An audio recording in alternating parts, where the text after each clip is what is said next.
Antes de mais, bom dia a todos, bom dia, obrigado por vir ainda por cima hoje aqui em Lisboa, num dia que está a chover e que se calhar é mais tentador estar em casa do que vir aqui ter connosco. Eu queria-vos dar as boas-vindas a este simpósio sobre os cuidadores e os desafios da atualidade. Nós estamos aqui a transmitir a partir de Algés, isto é uma transmissão, porque estamos aqui a fazer um evento que tem, se calhar, é como os cuidadores. Tem tudo de confiança e tudo de risco, porque estamos a transmitir ao mesmo tempo para o Estoril, para Odivelas, para Águeda, para Aveiro, para Pombal, para Vila do Conde, para Braga e para Paredes. E temos, pelos números que nós sabemos, cerca de 120 pessoas a assistir, o que eu acho que é um ótimo sinal e sinónimo do que é a importância deste tema e se calhar até da necessidade de fazer esta discussão. Eu gostava de começar esta sessão por agradecer aos oradores que tão prontamente aceitaram o desafio. E, portanto, primeiro à doutora Paula Guimarães, que tem sempre um sim pronto para falar sobre estes temas. Queria também agradecer à Associação Alzheimer Portugal, ao Movimento de Cuidar dos Cuidadores Informais e também ao Centro Paroquial e Social de Planos. Desculpa. Por terem aceito participar neste evento. É muito importante nós ouvirmos da primeira voz o que é ser cuidador e como é que nos podem ajudar nesta função. Eu de seguida queria fazer aqui uma palavra de agradecimento à Marta. A Marta Olim, que muitos de vocês conhecem, porque é a mentora deste projeto. É a nossa responsável pelo serviço social e é aquela pessoa que está-nos sempre a chamar a atenção para aquilo que é importante, para o que faz falta. E eu acho que é assim que nós conseguimos continuar a contribuir, nós de Haver em Portugal, para o que nós sabemos fazer melhor, que é cuidar. Também queria agradecer, por acaso não está aqui presente, mas ao enfermeiro Carlos Gonçalves e à doutora Helena Boquinhas, peço desculpa, é baixinho, não o vejo. Ao enfermeiro Carlos Gonçalves e à doutora Helena Boquinhas por terem aberto as portas de Linda a Velha, agora Algés, para podermos transmitir este evento. Acho que se não tivéssemos esta sala não era a mesma coisa e estarmos aqui todos juntos e todos podermos participar, eu acho que traz outra força e outra confiança. Há cerca de um ano, e já embora tenha acompanhado várias situações de família, de amigos, em que vejo cuidadores a entrar em ação, há cerca de um ano eu tive que assumir o papel de cuidadora. O meu pai esteve doente, já está recuperado felizmente, mas é quando nós estamos no papel de cuidadores que nós percebemos os desafios que um cuidador tem. É nesse momento que percebemos que temos que equilibrar várias coisas na nossa vida, muitas vezes uma vida profissional com um estar presente, é termos que escolher onde vamos estar e com isso muitas vezes termos que dizer que não a coisas que queremos, a fazermos sacrifícios para estarmos presentes. Mas é também aí que nós percebemos que a informação é difícil, que falta. E eu até acho que sou uma pessoa informada e vi-me numa situação bastante complicada para perceber quais eram os direitos que o meu pai tinha, quais eram os direitos que eu tinha e como é que nós navegávamos neste mundo. Tive que tomar decisões sem ter grande base e esperar que tivesse a escolher pelo melhor. Tive que ser confrontada com realidades que desconhecia e naquele momento tinha que pedir ajuda.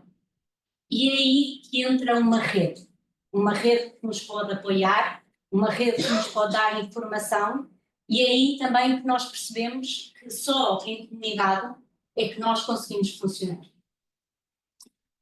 Há outra coisa que sai deste papel de cuidador e que eu acho que é uma reflexão que eu nunca tinha feito na minha vida, que é alguns de nós já fomos cuidados, somos chamados a ser cuidadores e um dia podemos vir a ser cuidados.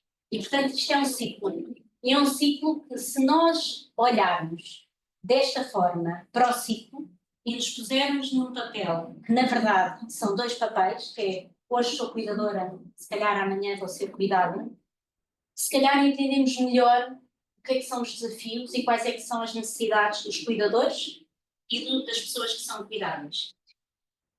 E assim se calhar nós conseguimos trabalhar para ter uma rede de apoio mais forte. E porquê esta rede de apoio? Porque há vários estudos que mostram que os cuidadores, e em particular em Portugal, sentem que têm falta de apoio. Falta de apoio em termos de informação, falta de apoio em termos financeiros, falta de apoio em termos sociais. E é exatamente isso que nós temos que combater. Se nós queremos que este ciclo da vida, que todos nós se calhar vamos passar, seja uma realidade e que esse ciclo seja a experiência melhor possível, então nós temos que trabalhar para ter uma sociedade diferente. Temos que trabalhar para ter uma rede de apoio, temos que trabalhar para haver informação e essa informação ser mais clara e mais acessível.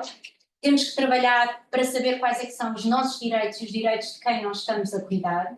E temos que trabalhar para existirem estruturas que permitam aos cuidadores descansar e que lhes lembrem que é importante o autocuidado. Porque só quando nós cuidamos de nós é que podemos cuidar dos outros. E é aqui que eu acho que entra a Diaverum. Nós acreditamos nos verdadeiros cuidados. E o que é que são os verdadeiros cuidados? São aqueles cuidados onde ninguém fica para trás. Onde nós temos que ter cuidado com os profissionais, que todos os dias tratam pessoas que precisam de cuidado. São os cuidados que olham para os cuidadores, que garantem que as pessoas que precisam de cuidados são bem cuidadas. E onde estão também as pessoas cuidadas. É neste universo completo que estão os verdadeiros cuidados.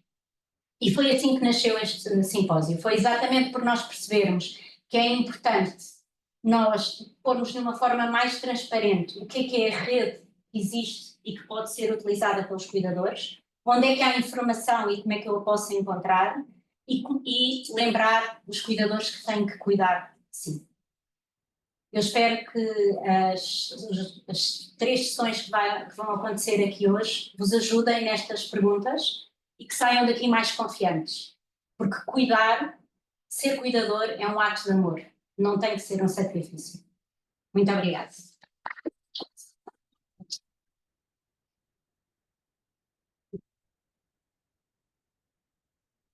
Bem, eu vou apresentar uma pessoa que dispensa apresentações, é a doutora Paula Guimarães, que aceita sempre vir à Diaverum, colaborar connosco, uma generosidade enorme. É uma pessoa de missão, é uma pessoa de causas, é uma pessoa que gosta de pessoas e que eu admiro profundamente e que nós todos, família Diaverum, já admiramos. A doutora Paula faz parte do movimento relacional, do movimento de saúde relacional, é consultora de uma série de instituições e tem uma admiração enorme pela causa gerontológica, os direitos de território social. A doutora Paula dispensa apresentações. Muito obrigada por estar connosco todos. Obrigada.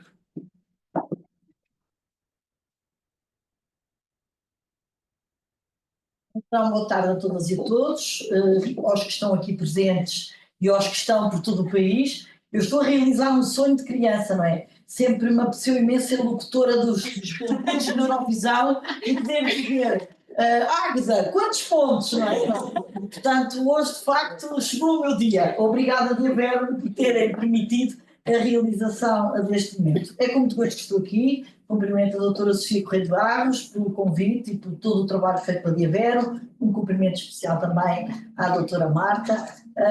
Aceito porque reconheço que a Diaverum é um caso sério em matéria de responsabilidade social, é uma empresa que vai muito além da sua missão e que efetiva todos os dias os seus valores e, portanto, faço com muito gosto, acho que é um dever para todos nós que gostamos destes temas, colaborarmos entre nós e criarmos a tal sociedade compassiva e de entreajuda que tanto nos faz falta. Pediram-me para vos dar aqui algumas notas sobre aquilo que são os direitos e os deveres dos cuidadores e das pessoas cuidadas e falar-vos um bocadinho de como é que nasceu o Estatuto do Cuidador Informal, para que é que ele serve e quais são as grandes tendências que neste momento em Portugal nós temos em matéria de direitos e em matéria de cuidado. Eu começaria talvez por aí, dizer que nos últimos talvez 10 anos, mas principalmente nos últimos 5, saiu uma quantidade de legislação, e nós sabemos que Portugal está sempre a deitar cá para fora a legislação, o pior é aplicá-la, mas saiu uma quantidade de legislação que veio apontar 4 grandes tendências que vos impactam, ou seja, que mexem com a vossa vida enquanto cuidadores e, tal como a doutora Sofia disse muito bem, enquanto pessoas cuidadas, porque cada vez mais esta dicotomia não faz sentido. Nós somos sempre pessoas cuidadas, somos sempre cuidadores, faz parte do nosso ciclo de vida, e é muito bom termos esta noção de que não somos nós e os outros, não é? Somos nós, sempre, todos nós. Ora bem, a primeira tendência que gostava de vos falar é a valorização da vontade individual de cada um de nós. Sejamos cuidadores, sejamos pessoas cuidadas. Tudo o que vem saindo em matéria de legislação nos diz que nós é que temos que escolher. Nós é que temos que escolher os nossos cuidados de saúde, nós é que temos que escolher o nosso projeto de vida, nós é que temos que escolher a forma como gerimos o nosso património e não devemos delegar esse processo de decisão, independentemente da idade que temos e independentemente das condições sociais e económicas e de saúde em que estamos. A segunda grande tendência é a alteração do papel dos familiares. Ou seja, nós percebemos que a família em Portugal está a mudar, não é? Todos nós sentimos isso. Sentimos que cada vez somos menos para prestarmos cuidado uns aos outros, que aquilo que era a entreajuda familiar das gerações que nos antecederam alterou-se profundamente e que no futuro ainda vai ser pior, no sentido de que no futuro não vai haver jovens próximos capazes de desprenderem tempo para nos ajudar e não vai haver também capacidade financeira dos filhos para ajudar os pais, dos cônjuges para se ajudarem uns aos outros. Portanto, nós temos que perceber que, para além da entreajuda familiar que é tão importante, para além destes laços que nos unem, que garantem a nossa subsistência até emocional, nós vamos ter que alargar e vamos ter que contar com os amigos, com os vizinhos e com estruturas como a de Aveiro e com estruturas da sociedade. Ou seja, a família não é suficiente para garantir cuidados. A terceira grande tendência é a da antecipação do problema. Eu costumo dizer que somos um país de cigarras. Cantamos o verão todo e é sempre verão. Por acaso hoje não, mas é uma exceção. Portanto, cantamos o tempo todo e não nos preocupamos minimamente com o futuro. Uma pergunta para a sala e também para o resto do país. Quem é que já fez testamento vital nesta sala? Quem é que já fez? Valente, sim senhora, um bom exemplo. E mais, quem é que já fez mandato com vista para o acompanhamento?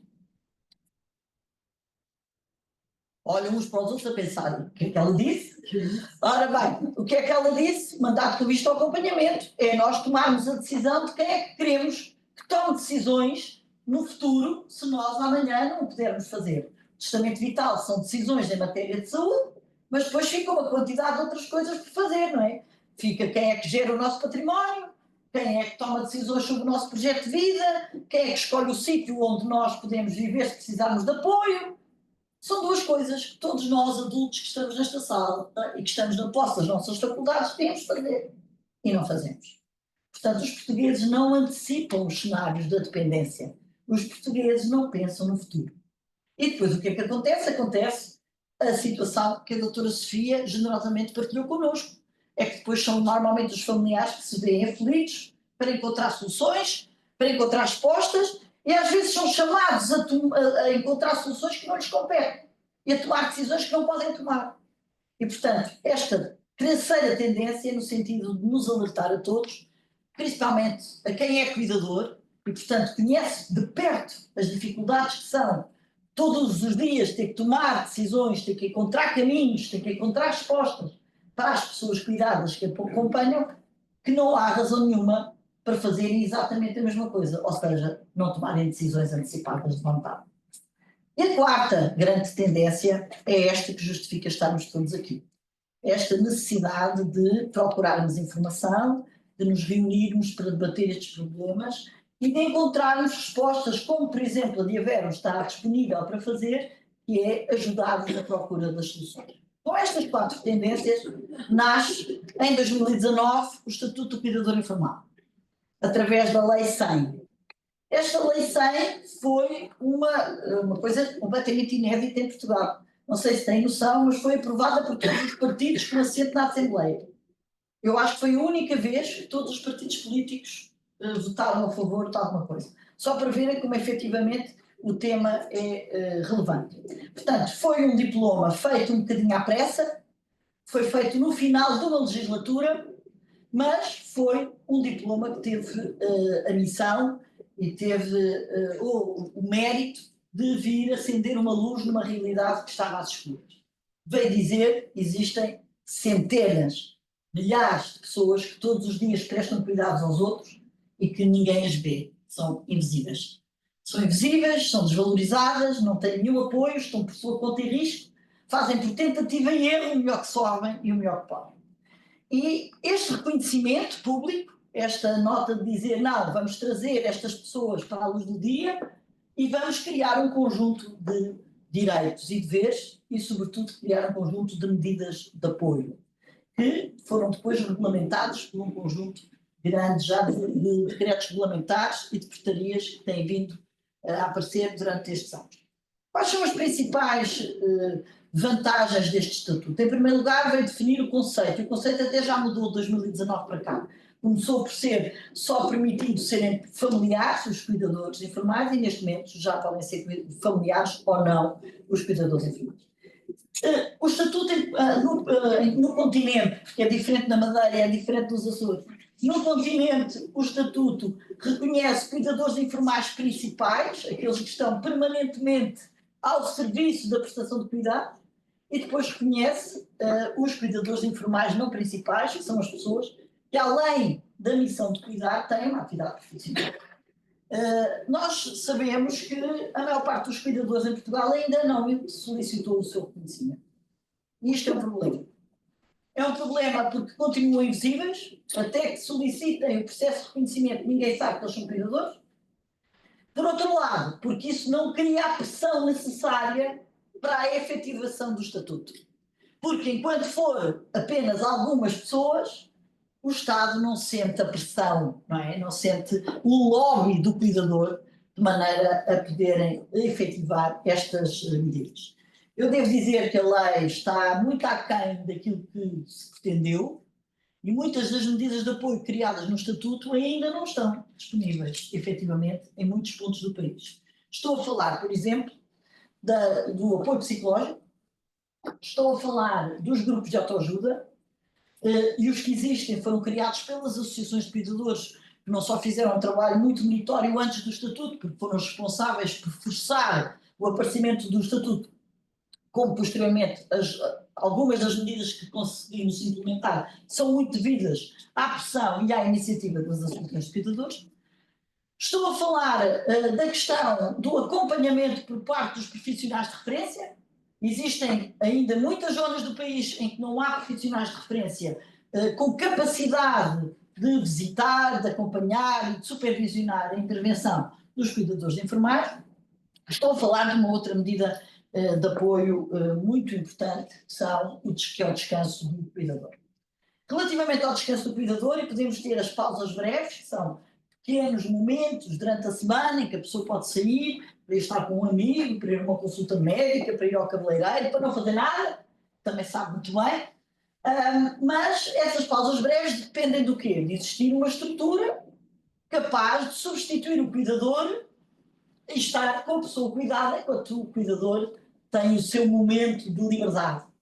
Ora, também aqui a estrutura pública não criou essas condições. Portanto, o descanso do cuidador só existe quando existem estruturas de economia social e solidária, iniciativas autárquicas, por exemplo, que permitem que efetivamente seja criado, através de voluntários ou de profissionais, esta figura da pessoa de apoio ao cuidador informal.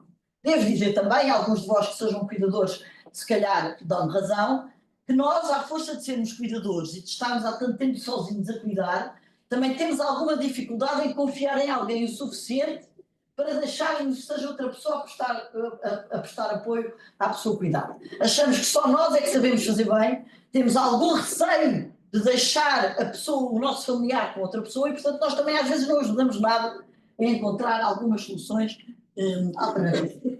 Mas, mais importante que estas pausas breves, que são importantes, eu acho que o grande desafio é efetivar o descanso do cuidador por um tempo superior, por um mês, por exemplo. E, infelizmente, o que tem vindo a lume têm sido medidas que eu considero pensos rápidos em úlceras de pressão. Ou seja, foi permitido que as pessoas tenham acesso ao descanso do cuidador quando estão nas últimas, quando já não podem mais, quando estão em pleno burnout, quando já estão a precisar de ser cuidados, não é? Pronto. Depois, só podemos recorrer às estruturas da economia social e solidária para colocar a pessoa cuidada. E nós sabemos todos, primeiro, que a pessoa cuidada resistirá à saída da sua casa para ir para uma estrutura, não é? O ideal era que pudesse permanecer na sua habitação e que o cuidado fosse até ela, não é retirá-la do espaço onde está e colocá-la noutro sítio. Depois, não faz sentido que nós esperarmos que a pessoa, que o cuidador esteja nas últimas para lhe darmos ajuda. Todos nós temos direito a férias quando estamos a trabalhar. Não só temos direito, como temos o dever de tirar férias. Não podemos recusar as férias, temos que as tirar. Porquê? Porque as entidades empregadoras sabem que nós precisamos descansar para produzir. Ora, que estranho. Então o cuidador informal que está 24 horas sobre 24, sem feriados, sem fins de semana, às vezes sem noites, não tem de parar? Ah, pois tem, não é? Devia ter de parar, quer não, porque se não descansa não cuida bem, não é? Deixa-me só terminar, depois acho que vai haver um tempo de debate, está bem? E portanto, o que é que está aqui em causa? Está em causa claramente rever a questão do descanso do cuidador, no sentido de lhe permitir que ele... Não.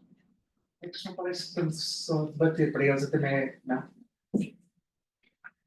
Acho que é no fim. Eu faço estava mais interessante que fosse um. Porque agora está aqui, eu estou aqui. Mas não está a lembrar, está bem. Eu danço conforme conversamos os dois. Vai ser interessante para mim. Eu também estou quase a acabar. Conversamos os dois.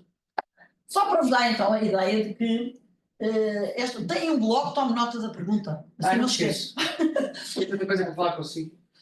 E portanto, a questão é que o que nós precisamos aqui efetivamente é de olhar criticamente para o Estatuto, e aí as associações têm de facto tido aqui um papel muito relevante no sentido de garantirmos a efetivação deste direito, nomeadamente que o cuidador possa escolher o sítio onde vai, para onde é que a pessoa cuidada vai, com o consentimento dela naturalmente, e que seja não só no setor da economia social, mas também no setor privado, e que as pessoas possam escolher a melhor solução quando efetivamente precisam e não apenas quando o profissional de referência acha que é o momento e quando há vaga, principalmente quando há vaga. Dá-vos nota também daqui de uma coisa relevante. O Estatuto do Cuidador Informal prevê pela primeira vez uma comparticipação financeira, um subsídio. Esse subsídio é de acesso extremamente difícil. A condição de recursos é muito complexa, é preciso praticamente ser indigente para poder ter acesso ao subsídio. O subsídio é baixo e, além de mais, é preciso que a pessoa não tenha rendimento nenhum, praticamente de tipo nenhum, para poder aceder ao subsídio. Mas pior do que isso, e mais uma vez aqui, as associações de cuidadores e o vosso peso pode fazer a diferença. O subsídio foi inserido no subsistema da solidariedade social, no âmbito do regime da proteção social. O que é que isso significa? Significa que os cuidadores informais são equiparados aos beneficiários do rendimento social de inserção. Quando, na nossa opinião, os cuidadores informais deveriam ser equiparados às pessoas que prestam cuidados, ou seja, às AMAs, ou seja, às famílias de acolhimento, deviam ser considerados como uma alternativa a uma resposta social. E isso valorizava muitíssimo mais o seu papel. Isso, infelizmente, não está a ser defendido, não está a ser pedido, nem sequer pelas associações de cuidadores. E, portanto, nós estamos a perder a oportunidade de transformar aquilo que é um subsídio ridículo numa remuneração efetivamente valorizada em Portugal. Mas o Estatuto traz também uma coisa importante que eu gostava de partilhar convosco, que é o papel, a figura, os direitos e os deveres da pessoa cuidada. O Estatuto foi criado a partir do cuidador, para reconhecer e valorizar o cuidador informal. Ainda assim, nós não podemos esquecer que quem está no centro da equação é a pessoa cuidada. A pessoa cuidada é o elemento mais importante. Só há cuidadores porque há pessoas que precisam de cuidados. Portanto, nós não podemos desfocar, não podemos a certa altura achar que o cuidador é que é mais importante que a pessoa cuidada. Não é. E a pessoa cuidada deve nos preocupar. Porquê? Porque continua isolado. porque a pessoa cuidada muitas vezes está dependente exclusivamente do cuidador, há quase que aqui uma relação de sequestro mútuo, não é? Estão completamente dependentes uns dos outros, muitas vezes o resto da família desaparece, não é? Está a ser bem cuidado pela minha irmã, para que é que eu ir lá visitar a minha mãe? Não é? Pronto, e portanto há 5 filhos, mas sobra tudo para um, não é? E depois o legislador também se esqueceu de acertar as contas, não é? Porque o cuidador é só um filho, mas depois concorrem todos à herança, não é? E o legislador esqueceu-se de fazer essa diferença. E também se esqueceu no caso do arrendamento e da habitação, ou seja, eu mudo-me para a casa da minha mãe para cuidar dela, mas se a casa da minha mãe for arrendada, no dia em que ela morrer, eu não tenho direito ao arrendamento. O legislador também se esqueceu deste pormenor. Portanto, cabe-nos a nós todos, cuidadores e pessoas cuidadas, lutar para que este diploma, que foi tão importante, seja melhorado e se torne uma realidade em muitas das dimensões em que ainda só está no papel. E nunca esquecermos que a pessoa cuidada é de facto o centro da nossa atenção, que tem direitos, e sobretudo que o cuidador, e esta é uma nota importante, o cuidador não é representante legal da pessoa cuidada. O cuidador não fala pela pessoa cuidada. O cuidador não toma decisões em nome da pessoa cuidada. O cuidador só cuida. E, portanto, quando a pessoa cuidada perde a sua capacidade de decisão, aparece outra figura, que às vezes é a mesma, outras vezes é outra, que é a figura do acompanhante, e que, tanto num caso como no outro, às vezes torna-se um obstáculo à prestação de cuidados, em vez de ser um auxiliar. Todavia, o cuidador, não sendo representante legal da pessoa cuidada, é sem dúvida o seu maior apoio. É o seu braço. Não sendo a sua voz, é o seu braço. E, portanto, qual era o apelo que eu gostava de vos fazer? Gostava que tivessem acesso ao Estatuto do Cuidador Informal, que o lessem, que tivessem esta perspectiva de que não é perfeito, mas foi um começo. Há muitos países que nem este começo têm. E, portanto, nós temos que olhar o copo meio cheio, não o copo meio vazio. Nós temos sempre a mania de criticar e dizer mal tudo e dizer que as coisas não estão como nós gostamos. Às vezes não trabalhamos no sentido de as melhorar, não é? Não somos ativos na sua melhoria, somos só críticos. Não é? Como os treinadores de bancada também aos críticos de café. Também é uma tradição portuguesa. Portanto, e como é que podem ajudar a transformar e a melhorar? Em primeiro lugar, aqueles de vós que sejam cuidadores, iniciarem o processo de reconhecimento. E creio que a Diaver vos ajudará nesse processo. Ou seja, sinalizarem-se junto à Segurança Social e dizerem: eu estou aqui, eu presto cuidados, a título permanente ou como cuidador informal não principal. Eu existo, eu tenho problemas, eu preciso de ajuda. E, portanto, quanto mais disserem sim, eu estou aqui, mais facilmente nós vamos conseguir dar passos efetivos de efetivação do Estatuto. E o segundo é que pensem no vosso futuro e, portanto, tomem as decisões antecipadas que puderem e não façam o mesmo que as pessoas que estão a cuidar hoje fizeram. E a terceira nota: sempre que estiverem a prestar cuidados a uma pessoa que não tem capacidade de decisão, deem início ao regime do maior acompanhado com a maior brevidade possível.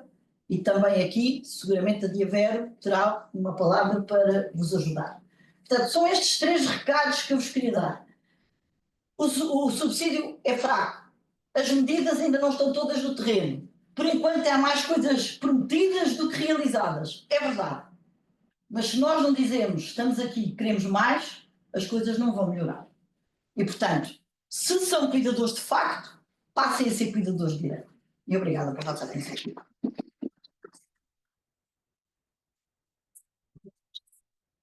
Obrigada, doutora Paula. Eu vou então chamar para a nossa mesa, que é a primeira, Rita, Dora e Mafalda, por favor. As perguntas vão ficar para o fim, mas vão ser feitas, está bem? Vão ser feitas. Acho que estou a projetar a voz, temos que falar alto, já me disseram. Vamos ficar assim. Assim, acho que a câmara... Ok. Então eu vou passar a apresentar. A Rita a Rita Santos é psicóloga clínica, faz parte da Associação Alzheimer de Portugal, é responsável pelo projeto Café... Ajuda-me, Rita. O Café Memória, não é? O Café Memória, em Sintra, Oeiras e noutras localidades. E estás agora no gabinete de apoio também de demências de Cascais. E tens uma larga experiência. É um privilégio ter aqui a Rita, porque a Rita faz parte do nosso projeto de cuidadores que nós temos na Diavero e que iniciamos o primeiro projeto piloto no Estoril, e a Rita colaborou connosco.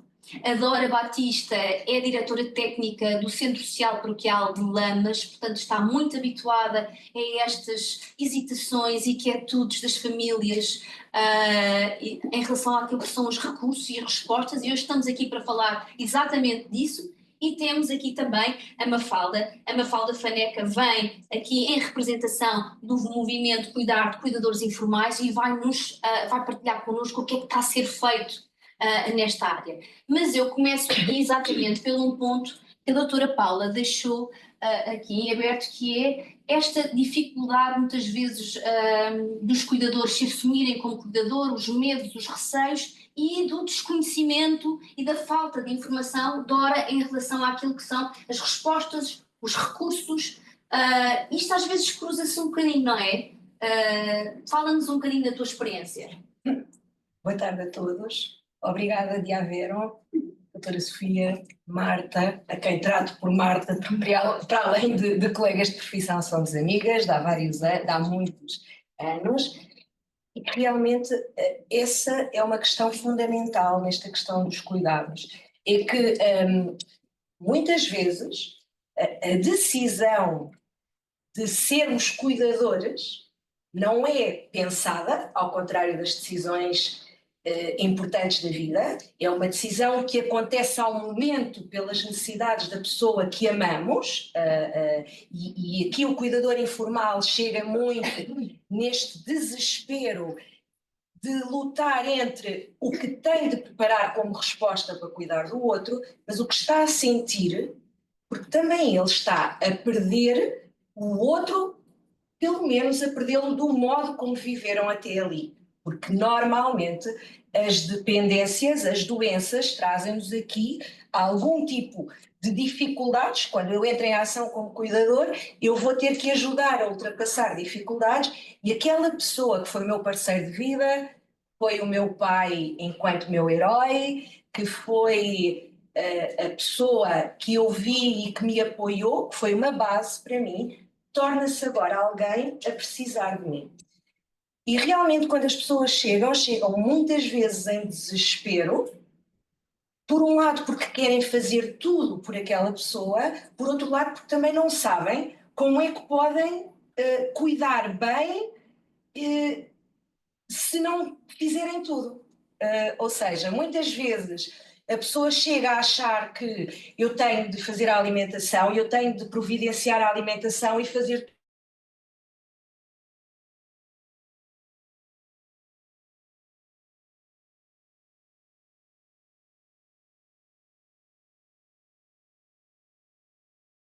eu quero transparecer o quanto aquela pessoa é importante para mim.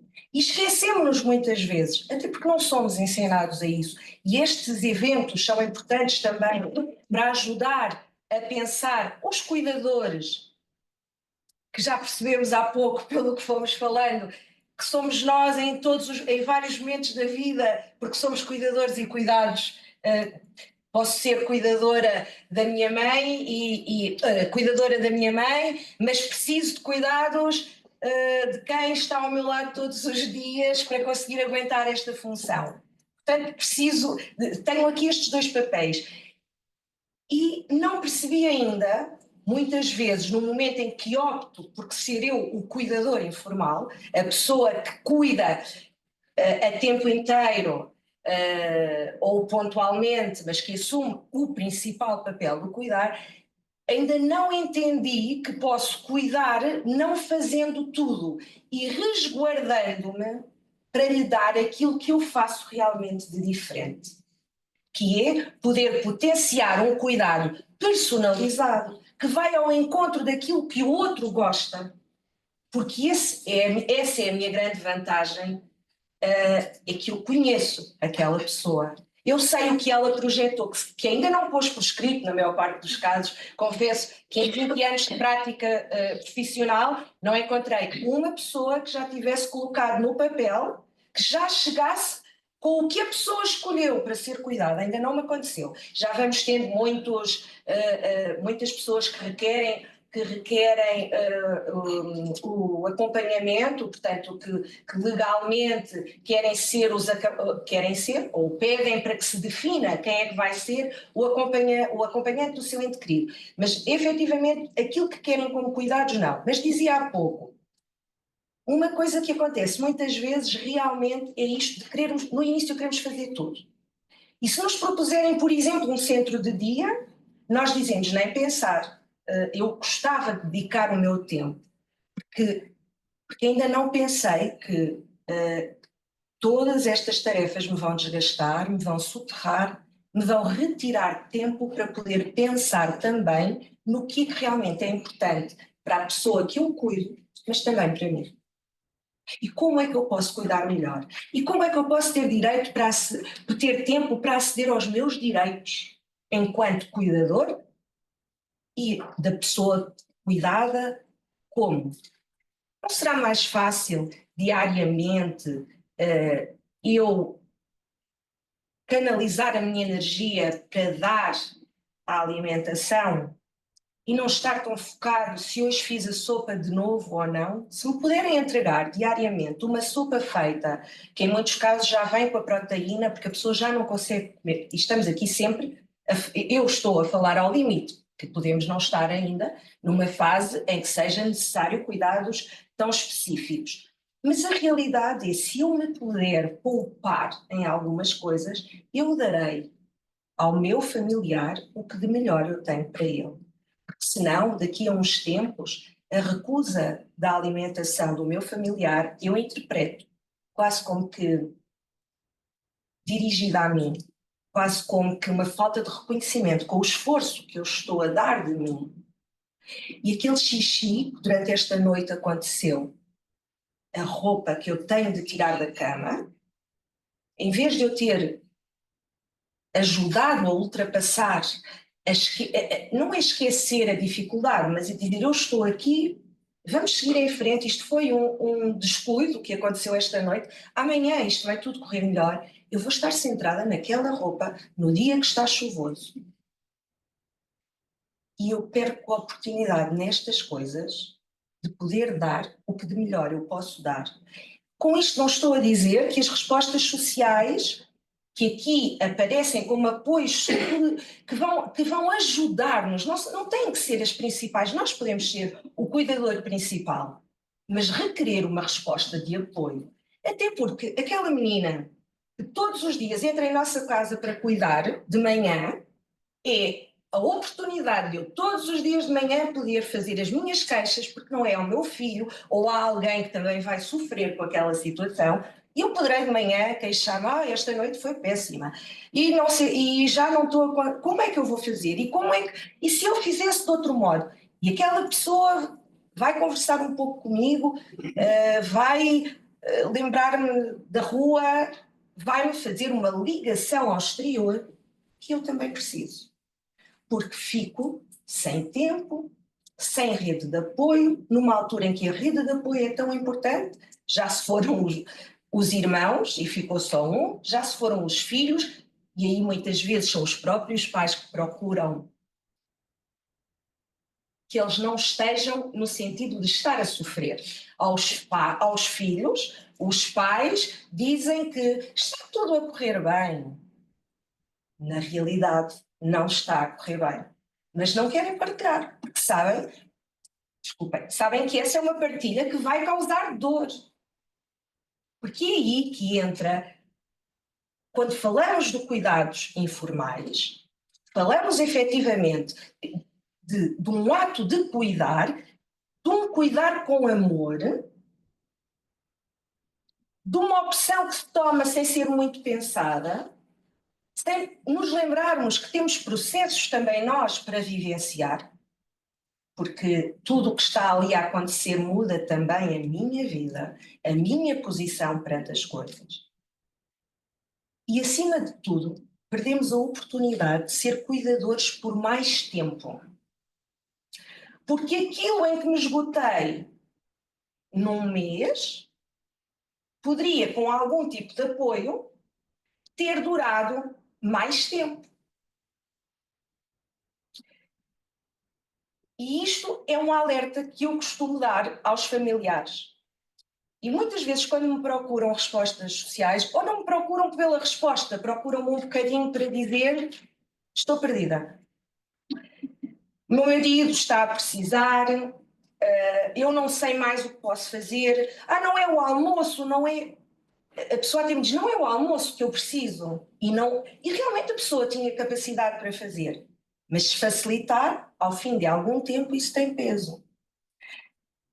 Porque o cuidador tem de ser alertado para isto. É uma decisão, e como tudo na vida, as decisões, quanto mais refletidas, maior a possibilidade de terem sucesso. Só que nós, nesse momento, que somos cuidadores, não conseguimos pensar tudo isso.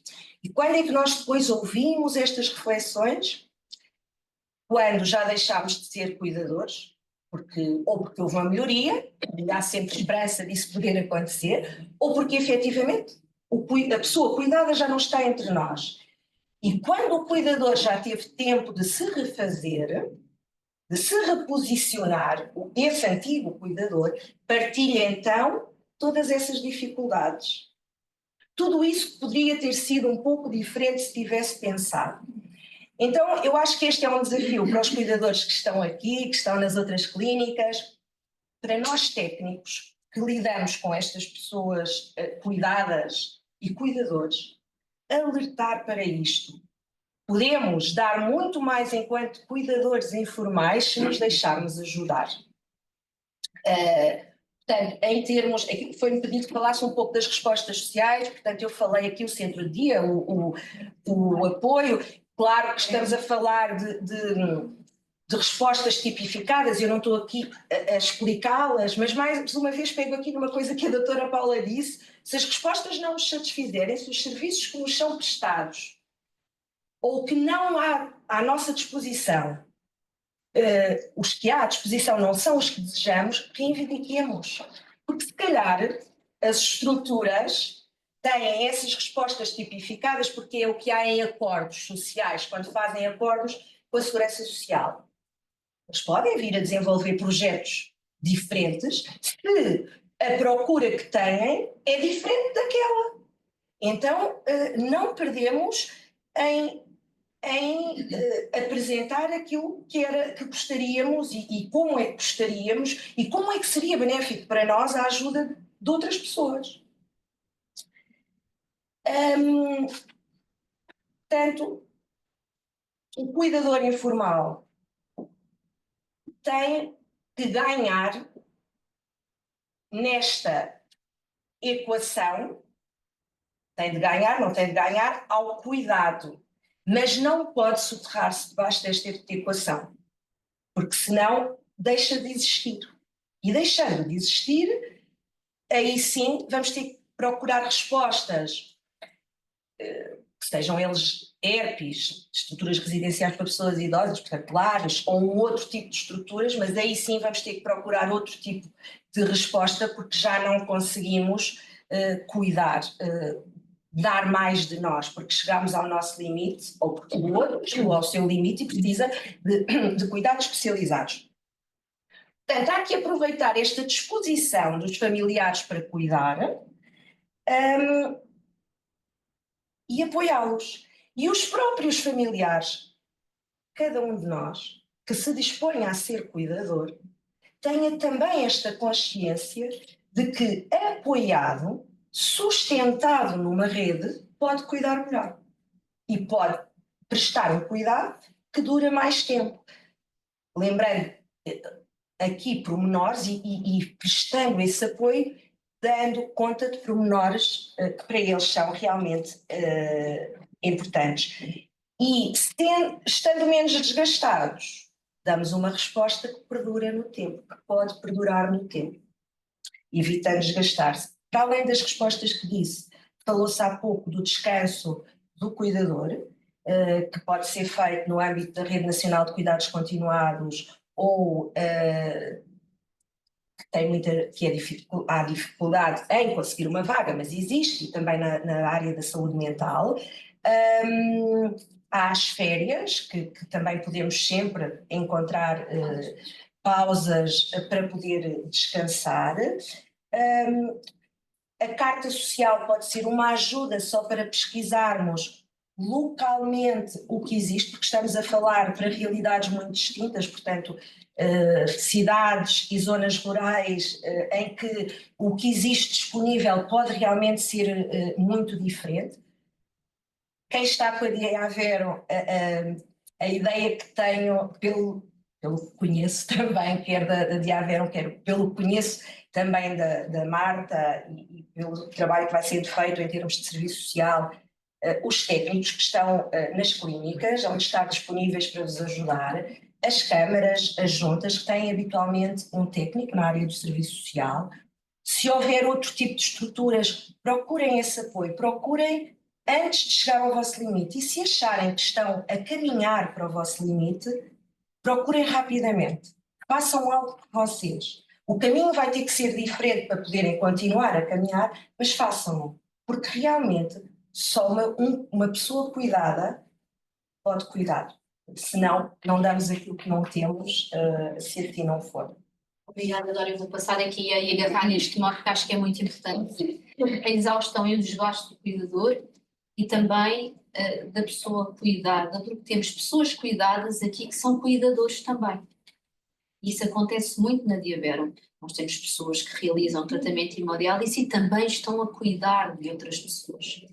E esta exaustão, este desgaste, e aqui é um bocadinho com a doença, com esta doença do século, que são as demências.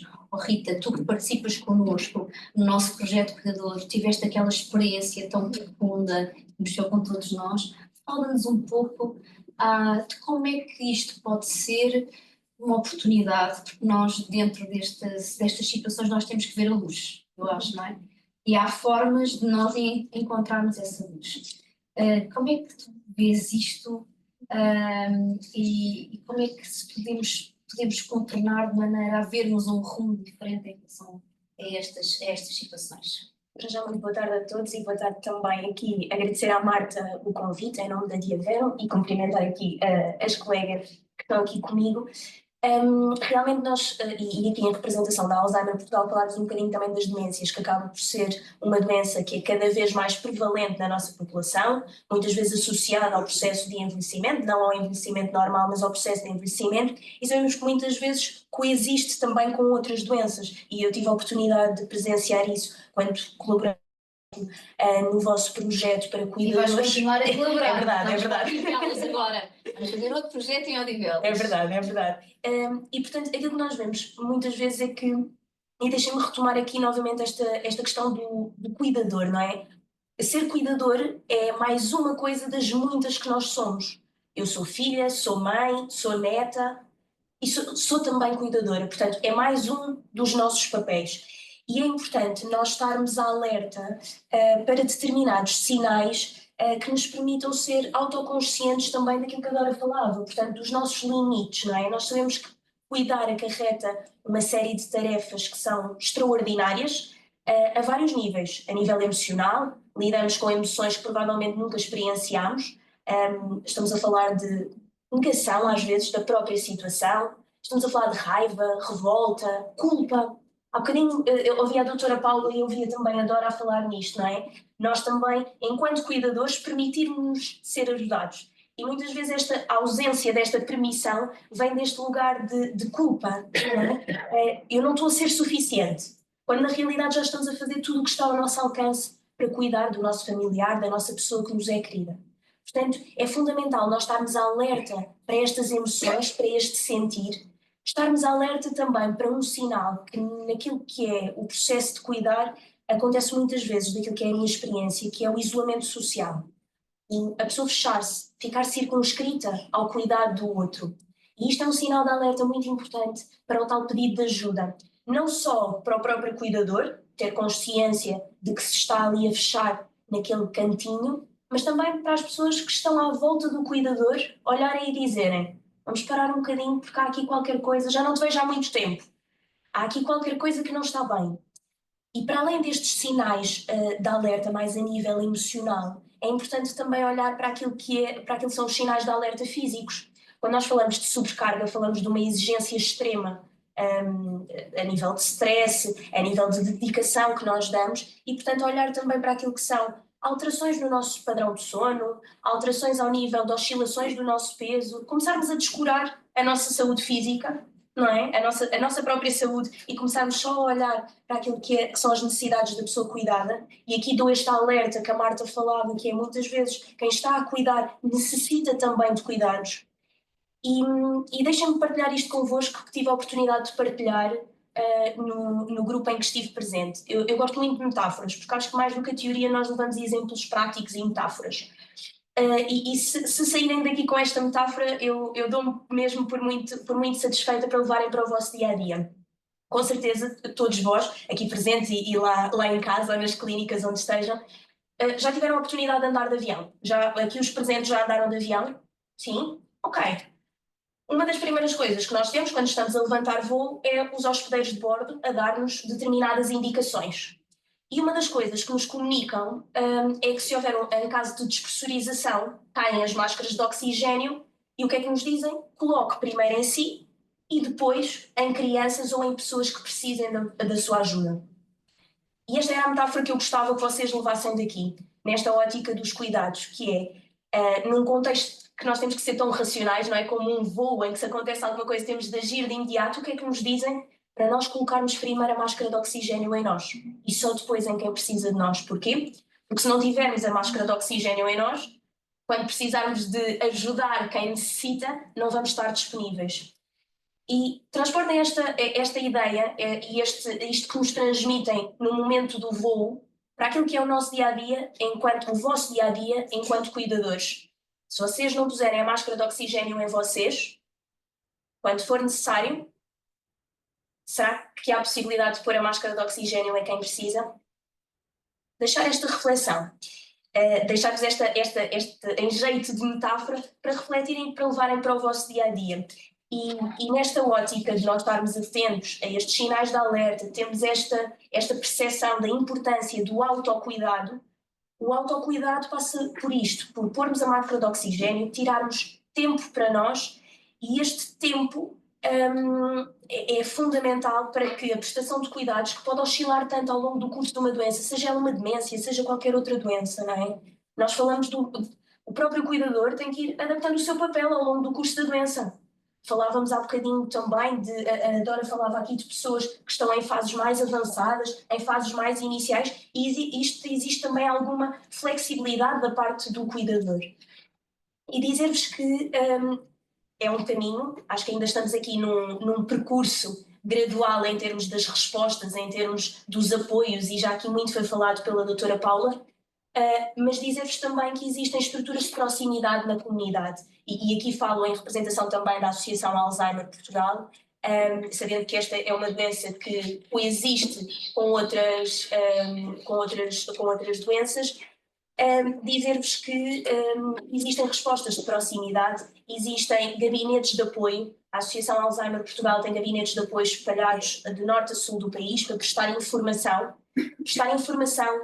procurar orientar em fases iniciais, moderadas a avançadas, sobre respostas na comunidade. Existem também projetos, como é o caso, e permite-me, Marta, dar aqui a conhecer também o projeto do Café Memória, que é um projeto na comunidade. Se não conhecem, desafios a experimentar, colocando na internet Café Memória, vão encontrar, são locais na comunidade de norte a sul do país, portanto eu sei que estamos aqui a falar também para o norte e portanto existem estes locais na comunidade que ocorrem uma vez por mês, que são momentos de encontro entre cuidadores e pessoas com demência ou pessoas com problemas de memória, que visa a partilha, visa a interação e visa também um espaço seguro e de reflexão com vista a reduzir aquilo que foi um dos sinais de alerta que eu vos mencionei, que é o isolamento social. Este espaço onde as pessoas podem ir não tem qualquer custo, não tem qualquer necessidade de inscrição prévia, é só aparecer. Okay? E é um espaço em que podemos conhecer também outras realidades. Porque às vezes o processo de cuidar torna-se, e falávamos disso ainda há pouco, torna-se muito isolado, não é? É só a minha vivência, eu e a pessoa de quem cuido. E às vezes os desafios que nós estamos a enfrentar podem ser enfrentados também por outras pessoas em situações semelhantes. E eu tive essa experiência quando estive no grupo, e a Marta também vai tendo esta experiência. Quando há grupos de cuidadores, quando há grupos de suporte, grupos de partilha, o processo torna-se. Eu não queria usar a palavra fácil, porque acho que nunca é fácil, nunca é fácil, Partilhado. mas mais partilhado. Sim. Mais partilhado e não tão solitário. E, portanto, acho que à semelhança da Alzheimer Portugal e outras associações de doentes e outros movimentos que existem, o propósito é mesmo esse: tornar o processo um bocadinho, atenuar a dificuldade deste processo, ainda que vá tendo sempre desafios e dificuldades, mas atenuar. E, portanto, só também, penso que respondi à tua questão, Marta, mas reiterar só aqui a questão da máscara de oxigênio. Não se esqueçam, quando andam de avião, o que é que vos dizem? E levem isto para também quando estamos aqui, de pés assentes na terra. É um mote interessante, aquele com que tu acabaste agora, e eu vou guiá-lo. Eu acho que nos vamos todos a despertar. Ainda ontem num fórum de longevidade para nos prepararmos para. Parece que estamos todos a preparar para uma época diferente, onde temos 30 anos a mais de bónus na vida.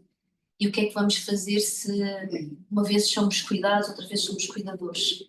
E eu acho muito interessante, de repente, começarmos a despertar para alguns tópicos quentes e para uma maior participação da sociedade civil e das redes sociais de apoio para isto.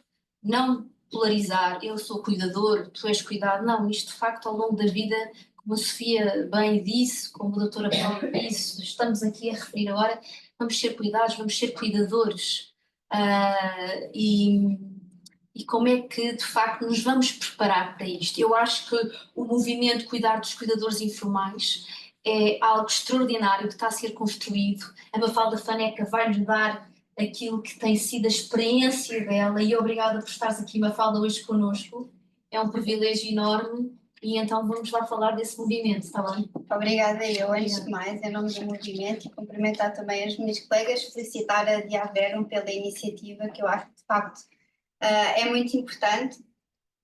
Relativamente ao movimento também, só para vos dar aqui um bocadinho de contexto, o que é isto? No fundo, o movimento procura dar resposta àquilo que a doutora Paula falava, de existir um estatuto, existir informação, o que é isto de direito, do que é que são os meus deveres. Portanto, tentámos construir, no fundo, uma plataforma que agregasse várias associações de cuidadores e não só. A Alzheimer Portugal faz parte do movimento Cuidar dos Cuidadores Informais, por exemplo. Podemos resgatar sempre a APIR, Mafalda. A APIR hoje está cá, vamos resgatá-lo com o movimento. Teremos todo o gosto. Acho que quantas mais associações formos, mais força temos. E o objetivo é mesmo trabalhar em rede. Portanto, este movimento acaba por ser aqui uma representação daquilo que são as necessidades dos cuidadores informais e, ao mesmo tempo, um apoio a quem está no dia-a-dia a prestar cuidado aos outros. O movimento nasceu em 2020, em plena pandemia. Começou com uma forte presença digital, como é óbvio, porque não podíamos sair de casa e os cuidadores continuavam a ter que cuidar. Neste momento já tem 36 associações de doentes e não só, associações de cuidadores também, como é o caso da Associação Nacional de Cuidadores Informais, que fazem parte deste movimento. E que lá está, em rede, tentamos todos os dias melhorar um bocadinho a vida destas pessoas. Apesar de em Portugal não existir um observatório nacional de cuidadores informais, ou seja, nós não conseguimos quantificar quantos cuidadores informais existem oficialmente, existem estimativas. Nós no movimento já fizemos alguns estudos, nomeadamente estudos de quais é que são as principais necessidades dos cuidadores informais. E uma das respostas que tem sido recorrente ao longo destes 3 estudos que já fizemos é a necessidade do apoio psicológico. Portanto, esta é uma das principais lacunas que os cuidadores informais identificam e que está muito alinhado com aquilo que a Dora, que a Rita já falaram, de ser um processo solitário e o facto de, para cuidarmos, temos que cuidar de nós próprios. Em resposta a isto, e eu não resisto em partilhar, porque é de facto um projeto que nos orgulha muito a todos, ao movimento, às associações que fazem parte do movimento. Há cerca de 1 ano e meio nós lançámos uma linha de apoio psicológico dedicada totalmente a cuidadores informais, que é gratuita, portanto há um psicólogo do outro lado do telefone, durante 5 dias por semana, num horário estipulado. A pessoa paga o custo da chamada, não conseguimos ainda torná-la gratuita, estamos a trabalhar nisso, mas um passo de cada vez. Mas de facto há este apoio, há alguém do lado de lá a prestar aconselhamento, às vezes só a ouvir um desabafo, não é? Porque às vezes a pessoa só precisa de comentar aquilo que a Dora falava, de que a noite foi muito má, o que é que eu faço agora? E, claro, depois em situações mais graves, de burnout, de desgaste, efetivamente, de cuidar, depois há um encaminhamento para consultas presenciais e neste momento, de 1 ano e meio de atividade de linha, já conseguimos ajudar cerca de 400 pessoas, portanto é espetacular. Ou seja, é pouco, mas é espetacular porque estamos efetivamente a fazer a diferença na vida destas pessoas. Claro que queríamos escalar isto muito mais e, portanto, reforço que quantas mais associações tivermos, mais força terá o movimento, obviamente, para dar os próximos passos. Depois, por outro lado, também, agora pegando aqui um bocadinho no que a doutora Paula falou ao início, efetivamente temos um estatuto, mas de facto o estatuto ainda não cobre todas as necessidades e, portanto, ele existe ainda bem, mas bora lá trabalhar nele e melhorar o que ainda falta e dar apoio a quem ainda não tem e, portanto, tentar cobrir o que ainda falta. É muito este o trabalho que temos tentado fazer, ou seja, tentar pedir revisão ao Estatuto do Cuidador Informal e tentar fazer aqui aquilo que conseguimos a nível político, não é? Para conseguir melhorias e conseguirmos melhores condições para quem cuida.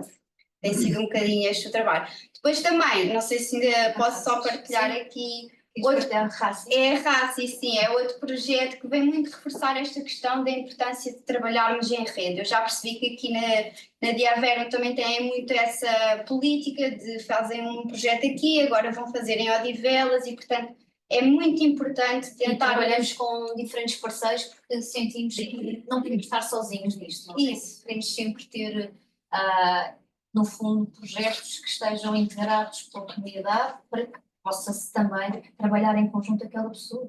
Claro. E este trabalho em rede é fundamental porque lá está, sozinhos não conseguimos fazer a diferença, mas todos juntos conseguimos chegar um bocadinho mais longe. E no movimento Cuidar dos Cuidadores Informais nós temos uma iniciativa que já vai na sua 4ª edição, que é a RACI. A RACI é a rede de autarquias que cuidam dos cuidadores informais.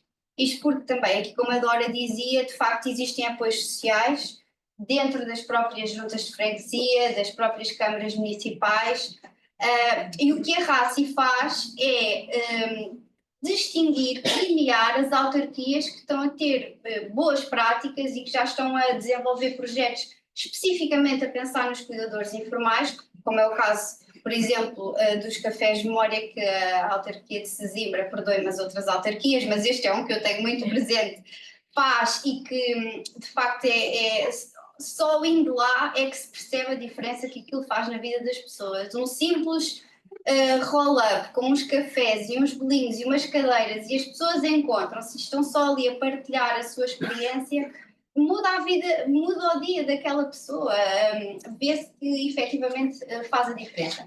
E portanto o objetivo da RACI é isto, é criar uma rede de autarquias e criar o efeito multiplicador, aqui quase como uma competitividade saudável. Se Vila Nova de Gaia está a fazer isto tão giro, se calhar em Aveiro também conseguimos fazer e podemos replicar o que correu bem em Sesimbra e Oeiras também quer entrar e, portanto, tem sido um bocadinho este o trabalho. Portanto, no fundo é um projeto que distingue as autarquias que já estão a fazer algum trabalho a pensar nos cuidadores e que incentiva as que não estão a entrar. E ao longo destas 4 edições também já foram distinguidas mais de 150 autarquias, portanto, está a haver aqui um bom caminho e, portanto, queremos continuar a fazê-lo juntos. Bom, eu queria agradecer a vossa presença, tudo aquilo que disseram, que tenho a certeza que serviu muito a todas aquelas pessoas que nos ouvem, que não são só estas que estão aqui, mas estão espalhadas a nível nacional pelo país inteiro. Mas eu acho que há uma mensagem que nós passamos aqui todas e quero que fique na vossa cabeça e no vosso coração e na vossa alma, que é: ninguém está sozinho. Aparentemente, às vezes pensamos que estamos sozinhos, somos os únicos, sou a única pessoa que sente isto, mas não, existem apoios, existem redes, existem uma série de projetos e de iniciativas, convém sempre estarem por dentro desta informação, terem esta informação, é por isso que este simpósio também está a acontecer, para serem daqui mais informados e sendo pessoa cuidada ou cuidador na Diavero, temos uma equipa interdisciplinar, comprometida com isto de cuidarmos e, portanto, se tiverem alguma dúvida, estamos aqui, ok? Muito obrigada a este belíssimo painel. Vou já passar ao próximo, está bem?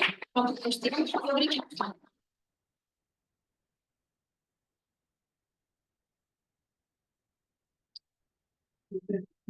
A sua cuidadora e tem a minha cuidadora lá espera. Está a reunir, para não entrar em barulho. Eu ia chamar para este painel a Sandra Soares, a Marta Campos, Paulo, tenho aqui o Dr. José António Lopes. Eu se calhar depois vou, se calhar sentamos, não é? Vou fazendo as apresentações depois conforme formos falando individualmente, porque como é um painel tão grande, depois podemos perder aqui o contexto. Vendo um bocadinho, voltando às palavras da doutora Paula, eu acho que nós estamos aqui na quarta tendência. Vamos ter aqui um painel também na primeira pessoa, ou seja, pessoas que procuram a informação, mas acima de tudo pessoas na primeira pessoa, nas instituições e nas organizações de saúde, que se juntaram para discutir, para debater, para desafiar os próprios desafios e encontrar soluções. E é esse o objetivo deste painel. Portanto, e começando aqui já pela primeira pessoa, eu vou dirigir a palavra agora à Sandra Soares. A Sandra é uma mulher dedicada, trabalha, é caracterizada por um enorme sentido de compromisso enquanto cuidadora, mas também enquanto profissional. Portanto, tem aqui uma conciliação de papéis, seguramente não há de ser fácil e já vai partilhar os seus desafios connosco. Tem uma vida ativa, exerce um papel de funções de secretariado numa associação sem fins lucrativos e cuida, não é? Cuida dos seus pais, cuida da sua mãe enquanto doente renal e também participou no projeto que a Marta já aqui puxou para cima da mesa várias vezes, o nosso projeto de cuidadores. Por isto tudo, Sandra, e porque ser cuidador é um trabalho, também já foi aqui referido várias vezes, é um trabalho que exige um enorme esforço emocional, um enorme esforço físico. Da sua experiência, partilhe connosco quais são as principais dificuldades que encontra e quando estamos a falar no dia a dia, que desafios com que se depara. Boa tarde, agradeço o convite à Marta e à Mónica e à Diavero. Primeiro, o impacto é quando nós nos tornamos cuidadores, ou seja, a preparação que nós temos é zero. Não temos preparação nenhuma, não nos é dada informação, se nós queremos informação temos que a procurar e é tudo logo ali uma pressão enorme. Depois é a gestão do nosso tempo em cuidar do outro e em cuidar de nós, né? No meu caso, por exemplo, não há demências e a exigência por parte da pessoa que é cuidada. Não é só nós aqui que não queremos ou que não queremos, é a exigência, aquilo que a pessoa cuidada nos exige a nós e que nós muitas vezes não conseguimos dizer que não, o que cobra, né? Que absorve e que muitas vezes nós não conseguimos dizer que não e que sentimos culpa, porque aqui tem um sentimento de culpa, não de abandono, porque vamos de férias ou porque vamos estar livres, porque a pessoa nos está a pedir alguma coisa e nós dizemos não. E isto é algo que é difícil de gerir e de assimilar que nós temos esse direito, né, de dizer que não é fácil. Depois colocamos sempre o outro em primeiro, né? A pessoa cuidada, nós achamos que ela precisa de mais cuidados do que nós, quando nós às vezes também precisamos de cuidados.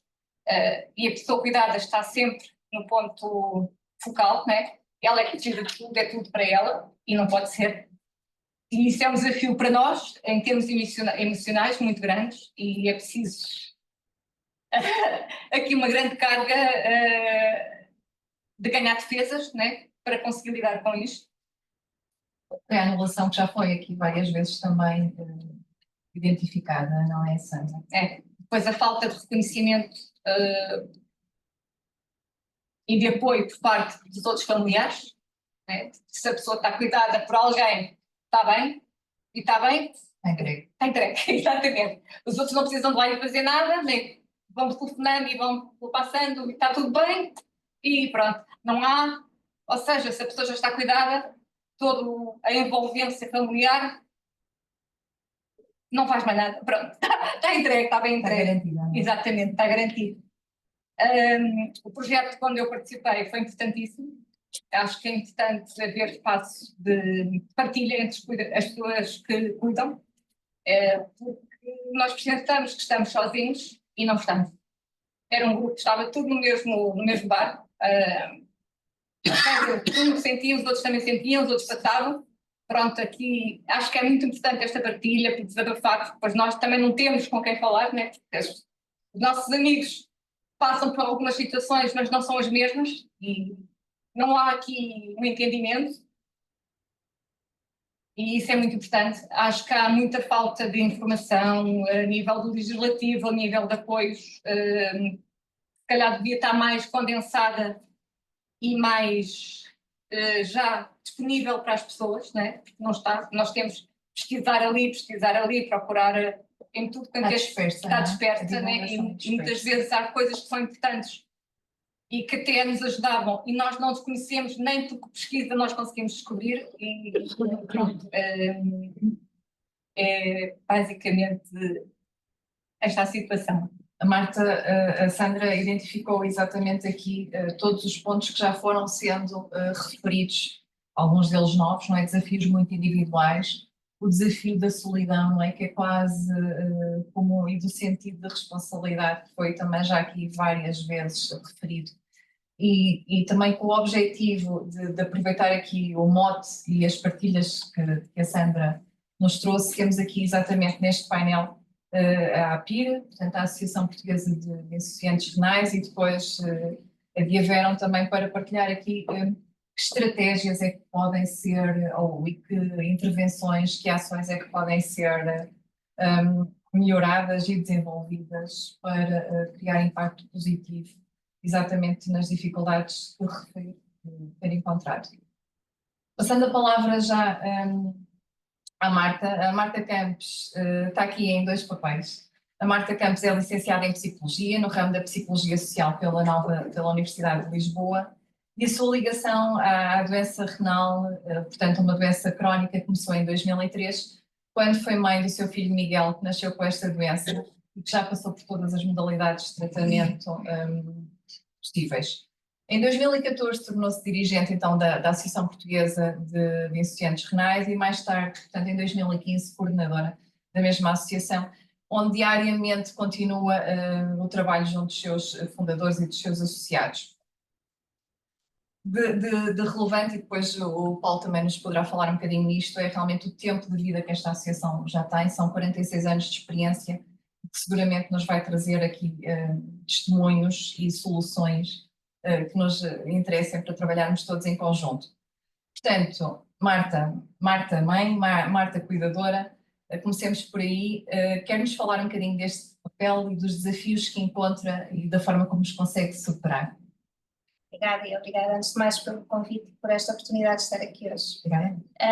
Então, relativamente à minha experiência como cuidadora, se calhar é um pouco diferente da experiência de quem aqui está ou de quem lida com a doença renal crónica, sendo geralmente uma doença muito associada à idade, não é? Pessoas de uma idade mais avançada. No caso do meu filho foi à nascença, ainda foi até durante a gravidez que foram descobertos não a insuficiência renal, mas os problemas que poderiam vir a originar. Portanto, desde o primeiro dia que ele nasceu, que sabemos que ele tem essa doença, começou a fazer diálise ainda bebê, fez durante 4 anos diálise peritoneal, foi transplantado com 4 anos, o transplante durou 14, aos 18 anos passou a fazer hemodiálise, que fez durante cerca de menos de 2 anos, e atualmente está no segundo transplante. Só assim, numa, Muito resumido, Numa- uma longa história. rapidamente, sim. Porque é que eu digo que o desafio, os desafios foram diferentes? Porque foi no início de vida em que os cuidados associados à doença se sobrepõem aos cuidados associados a qualquer bebê. Portanto, era preciso mudar a fralda, era preciso dar o banho, dar o de comer, que são aquilo que é esperado e que já é expectável para uma pessoa naquela fase da vida, que é um bebê. E, portanto, foi preciso acrescentar os cuidados da diálise, da medicação, de alterações de medicação, mas sempre com uma perspectiva de um dia ele vir a ganhar autonomia. Isso foi o que nós sempre trabalhámos e sempre lutámos. No caso, uma pessoa em uma fase mais avançada da vida é ao contrário, portanto vai-se perdendo capacidades, vai-se perdendo autonomia e cada vez o papel do cuidador acaba por ser mais relevante, mais presente, e no nosso caso o trabalho que nós fizemos em família foi de ir passando essa responsabilidade cada vez mais para o nosso filho. Posso dizer que acho que temos feito um bom trabalho. Ele tem 21 anos. Durante, por exemplo, quando fazia hemodiálise, tornou-se completamente autónomo ao nível dos próprios tratamentos, da medicação, das consultas médicas. Ao fazer agora um novo transplante, voltou a precisar um bocadinho mais da nossa ajuda, mas já não era a mesma coisa como era durante o primeiro transplante. Portanto, está na faculdade, está a estudar, já esteve a estudar fora de Portugal, tirou a carta, portanto tem a sua vida social, a sua vida pessoal, e acho que temos feito esse caminho, mas se calhar não é aqui aquilo com que as pessoas mais se identificam, porque estamos a falar dos cuidadores de final de vida, em que a autonomização vai sendo inversa, não é? Ou seja, vai ser mais no sentido da dependência e não da independência. Os desafios para nós foram exatamente esse, era evitar sobreprotegê-lo. Há muita tendência de é melhor não ir, é melhor não fazer. De vez em quando tínhamos essa tentação. Privar, não é? Quando ele passou da creche para o jardim de infância, se calhar é melhor deixá-lo ficar mais um ano num sítio que já o conhecem. Quando passou para o primeiro ano, se calhar nós nunca fizemos isso. Mas havia aquela tendência, havia essa dúvida, será que é melhor mudá-lo ou neste sítio ele já está confortável, já o conhecem, já sabem a medicação que ele tem que fazer. Mas de vez em quando tem que se dar o salto e sempre tentámos fazer isto. Agora, quando ele foi estudar, eu tive um primeiro semestre letivo em Madrid, com 6 meses de transplante. Assim, a primeira reação foi, mas nós vamos mesmo deixá-lo ir com tão pouco tempo de transplante, mas acreditámos nele, claro, com toda a autorização da equipa médica, teve que cá vir, não de urgência, mas planeado.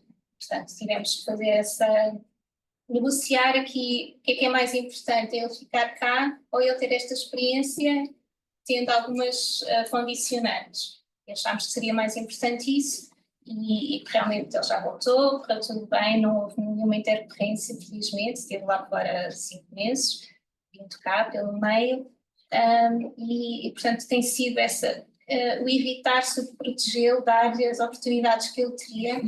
Temos outros filhos, são 3 ao todo, e portanto sempre tentámos que o Miguel tivesse as mesmas oportunidades que os irmãos. Mas Marta, isso é quase, há aí um ponto muito comum, também mesmo ao cuidar de fim de vida, que é não substituir se não necessário.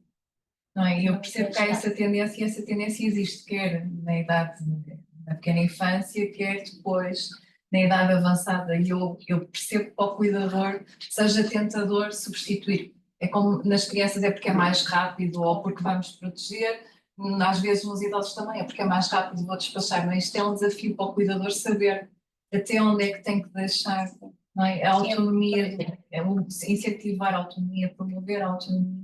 Isto é transversal, independentemente da fase da vida, não é? Por exemplo, agora quando ele fez o transplante há um ano, agora, o segundo, eu já não pensava na medicação dele. Até ao final do primeiro transplante, sim. Depois, com a hemodiálise, ele tornou-se autónomo. Também a medicação produziu imenso e, portanto, estava tudo controlado. Havia alguma que era feita na diálise. Ao ser novamente transplantado, existe uma responsabilização muito maior do doente.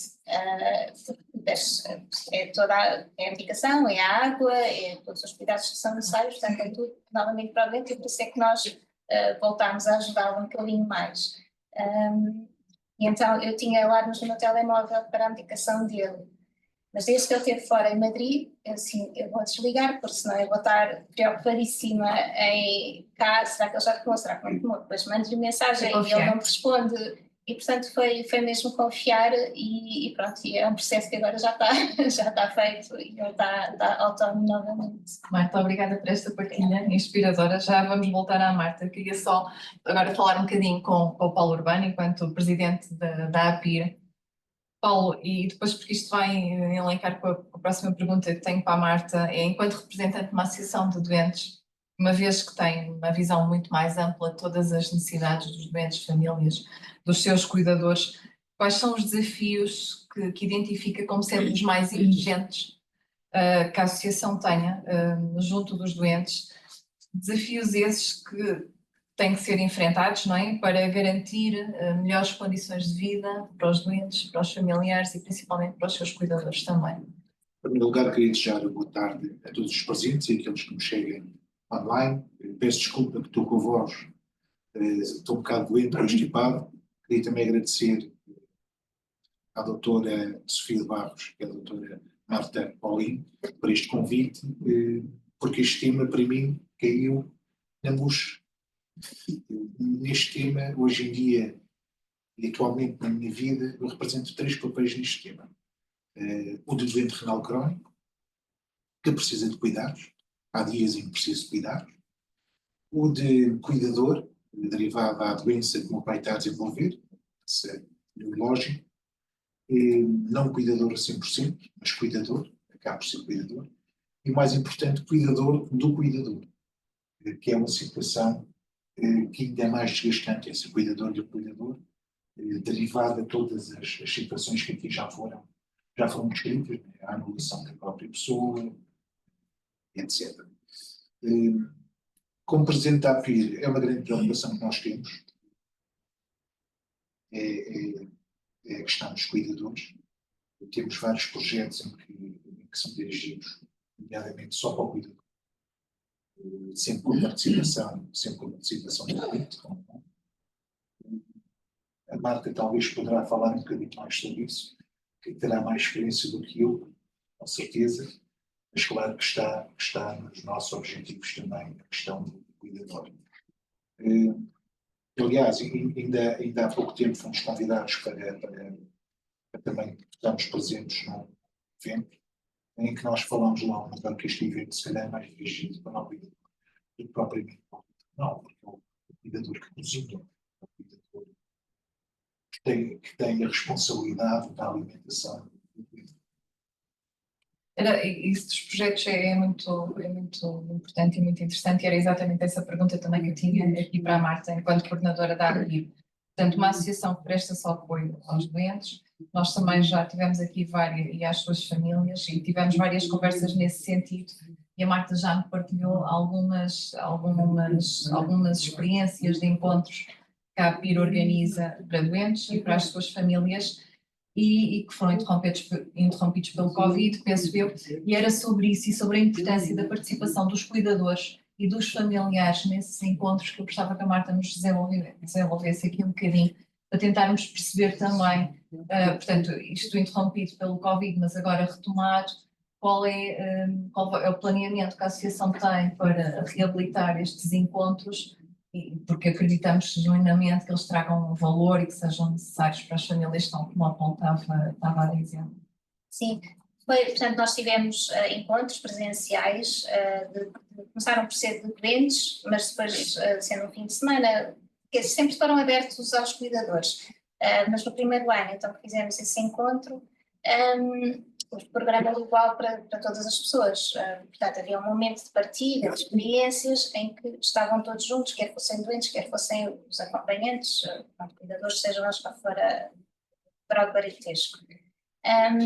E o que nós sentimos foi que só os doentes é que falavam, não é? Porque era um momento de partilha, era um encontro de doentes também, e portanto os doentes falaram dos seus problemas e realmente faltar ali qualquer coisa. Então no ano a seguir Nesse momento de partilha, os grupos foram divididos o grupo foi dividido em dois, o grupo dos doentes e o grupo dos cuidadores, em salas diferentes, em que demos o espaço então também para os cuidadores, que muitas vezes eram os cônjuges e muitas vezes eram as esposas, embora também houvesse maridos, que partilhassem a sua, dar-nos voz, no fundo, dar-lhes um espaço também para partilharem a sua experiência, porque o que é que nós vimos? É que eles acabavam por se anular, que se viam que o seu marido, esposa, o seu cuidado tinham problemas tão grandes e era algum momento deles, que parecia que não tinham nada, não se podiam queixar de nada, não podiam, o outro tinha sempre um problema. Era quase mais um fim de semana para acompanhar a doença. Sim, não sim. é? Enquanto e não Eles podiam. por que é que eu me vou queixar se ele tem o problema dos transportes, das fístulas, das consultas, da medicação? Sim, eu não vou queixar de nada, a minha vida está. Às vezes não, às vezes as pessoas anulam-se e têm problemas até maiores, ou só o problema de estarem a viver e não terem sempre o isolamento. O isolamento também foi aqui falado, é muito importante, é algo que nós queremos evitar. Então nós tivemos e criámos esses momentos e foi realmente foi muito importante para essas pessoas. Eu se calhar acho que até foi mais importante para os cuidadores terem esse momento do que para os doentes renais, neste caso, terem o seu momento que acabava por acontecer de forma natural. E ali foi a altura em que realmente eles tiveram voz e puderam se ouvir uns aos outros. Outra experiência que temos, e essa já retomamos depois do Covid, são os nossos campos de férias para crianças e jovens. No último dia nós fazemos um encontro de pais. Como nós costumamos dizer, a experiência do campo de férias é uma experiência para os filhos e é uma experiência para os pais, embora só os filhos é que vão. Mas a experiência de estar em casa, dias que for, sem os filhos, é também um desafio. Por um lado é o descanso do cuidador, que é bom e que é também um dos objetivos, mas por outro a pessoa tem a sua rotina condicionada pela hora dos medicamentos, pela hora de qualquer intervenção que seja precisa fazer e de repente sem aquela rotina, sem aquela estrutura durante aqueles 4, 5 dias tem que se encontrar, tem que arranjar alguma coisa para fazer e portanto no final nós também fazemos essa reflexão, um encontro de pais dos meninos que estiveram no campo de férias durante essa semana e tentamos saber como é que foi esses dias, porque também é uma experiência para os pais que nunca se aperceberam que podiam ter essa experiência na maior parte dos casos.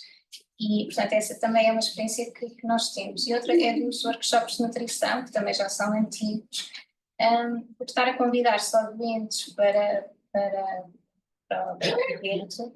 A refeição, a alimentação é algo que se faz em família e, portanto, é muito importante a presença de cuidadores, sejam filhos, cônjuges, sejam família nuclear, que todos acabam por ser afetados, apesar de só uma pessoa ter as restrições, muitas vezes acontece, a família toda acaba por fazer a dieta diferente, acabam por lavar as batatas 2 vezes, cozer em 2 águas e, portanto, tudo isso acaba por ser transferido para a família que assume a dieta do doente como a dieta da família inteira.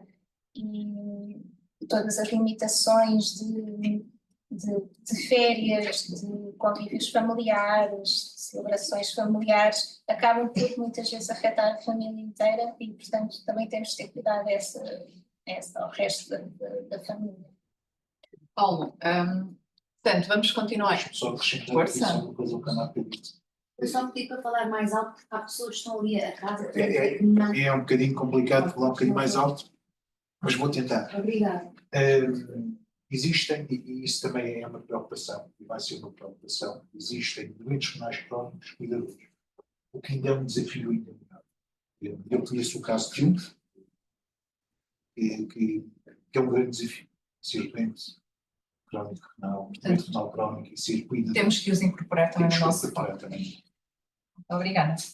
Agora, passando aqui para o professor Dr. José António Lopes, que, entre outros papéis, desempenha o papel de consultor para o desenvolvimento estratégico da Diaveron Portugal e coordenador do gabinete científico. Consigo queria debater um bocadinho aquilo que foi o mote de abertura desta nossa tarde, que a Sofia mencionou, são os verdadeiros cuidados, a Sofia Marta, os verdadeiros cuidados, portanto, É nos verdadeiros cuidados que os nossos profissionais acreditam, é sobre eles que nós nos debruçamos todos os dias e é sobre eles também que colhemos frutos que muito nos orgulhamos. Portanto, o que é que nos engloba estes verdadeiros cuidados? Queria que partilhasse com todos aqui presentes e lá em casa que projetos é que a Diaveron tem em curso e quais os seus objetivos e também o que é que podemos acrescentar mais, não é? Olá, boa tarde a todos. Espero que a intensidade da minha voz consiga chegar aos que estão mais atrás. De qualquer dos modos, eu, em primeiro lugar, gostaria de agradecer e de louvar esta iniciativa e de felicitar a sua organização, porque, efetivamente, nós temos que nos centrar numa coisa. O pensamento obsoleto de que um ser humano funciona de forma isolada é, como eu próprio disse, um pensamento obsoleto, porque, na realidade, o ser humano é muito mais do que a soma das pequenas partes do ser humano, é uma coisa exponencial. E, portanto, o doente, que é o foco da nossa atuação, o tratamento do doente não se cinge, não se circunscreve à entrada ou à saída da clínica de hemodiálise. Porque se nós formos a ver, na clínica de hemodiálise o doente está 12 horas por semana. E, portanto, todo o tempo remanescente passa-o fora da clínica de hemodiálise e, muito particularmente, junto de quem o cuida. E o labor de quem cuida e o transtorno que isso pode gerar do ponto de vista pessoal, físico, o burnout, o cansaço, a parte psicológica e até a afetação social têm que ser sempre contemplados. E porquê? Porque se a pessoa que é cuidada não tiver um cuidador que esteja na posse das suas plenas faculdades, obviamente que não vai ser bem cuidado. E, portanto, este paradigma de que tratamos o doente e o doente está tratado é completamente errado, é arcaico e não faz de todo parte do elenco de atividade da nossa companhia, que é a Diaveron. Já há diversos anos, portanto, este pensamento, estes cuidados multiglobais, multifacetados e plenamente integrados é uma característica de atuação dentro da Diaveron, mas não é dos últimos anos. Estamos a falar há mais de 10 anos. E, obviamente, que eu já passo à parte do cuidador e às iniciativas que são levadas a cabo nesse contexto, mas só para fazer aqui uma pequena contextualização de quem é nefrologista e ver o problema. Durante muitos anos eu fui também coordenadora do doente de hemodiálise, diretor de uma clínica, agora, pronto, exerço outras atividades, mas, efetivamente, a preocupação nunca se poderia cingir ao próprio doente. Tinha aqui muito para lá do. Porquê? Porque muitas das vezes o próprio doente não consegue, de forma correta, espraiar tudo o que se passa em seu redor. E porque muitas das coisas que são decisórias na melhoria da qualidade de vida e da quantidade de vida, que são as duas variáveis prognósticas mais importantes que existem numa pessoa, é a qualidade e a quantidade, obviamente, que é um binómio que não se pode dissociar uma da outra, e estava inteiramente dependente de quem cuidava da pessoa. E já há vários anos que a Diaveron remete a sua atividade para uma globalização de cuidados, onde interagem de forma não hierarquizada e de forma plenamente integrada os cuidados médicos, de enfermagem, o serviço social, a nutrição, a farmácia. E aqui há um outro componente que não está dentro da clínica, mas que faz parte da clínica, que é o cuidador. E muitas das vezes, eu acho que já foi aqui dito, eu lamento, mas não pude por motivos profissionais estar aqui desde o início da abertura da sessão, e muitas das vezes o que acontece é que, de um momento para o outro, a pessoa vira cuidadora. E, como já foi aqui referido, não tem qualquer formação. A pessoa não tem com quem desabafar. Muitas das vezes o cuidador ou a cuidadora vivem somente com a pessoa que cuidam. Muitas vezes não tem mais família. Muitas das vezes a pessoa que é cuidada tem algum grau demencial, tem uma grande inaptidão física e psicológica e, portanto, nem consegue também partilhar os desafios e as angústias de quem cuida. E, portanto, a pessoa cuidadora sente-se isolada no seu meio. E aqui, o papel da clínica de hemodiálise, da companhia de hemodiálise, é absolutamente crucial. Porque é uma extensão e é como que se fosse um momento de catarse e de pedido de ajuda para que essa pessoa consiga restabelecer a sua homeostasia e consiga atuar de forma plenamente correta e plenamente satisfatória. E, portanto, todos estes cuidados têm que ser integrados. E aqui, neste conceito mais específico da pessoa cuida, e eu agora estou-me a remeter para a esfera da empresa onde eu trabalho, e é aquela que conheço factualmente, desenvolve um trabalho social nesse campo que contempla de forma integral e cabal o cuidador. E desde há uns anos esta parte tem vindo a desenvolver um rolo de atividades, uma série de atividades que visam precisamente contemplar o cuidador, empoderá-lo, capacitá-lo, para que eu consiga ter um maior suporte de atuação junto da pessoa que cuida. Isto é absolutamente crucial. E, portanto, nada melhor do que desenvolver algumas atividades que provoquem sinergismos entre o cuidador, o familiar que está doente e todos os profissionais, como se uma família tratasse.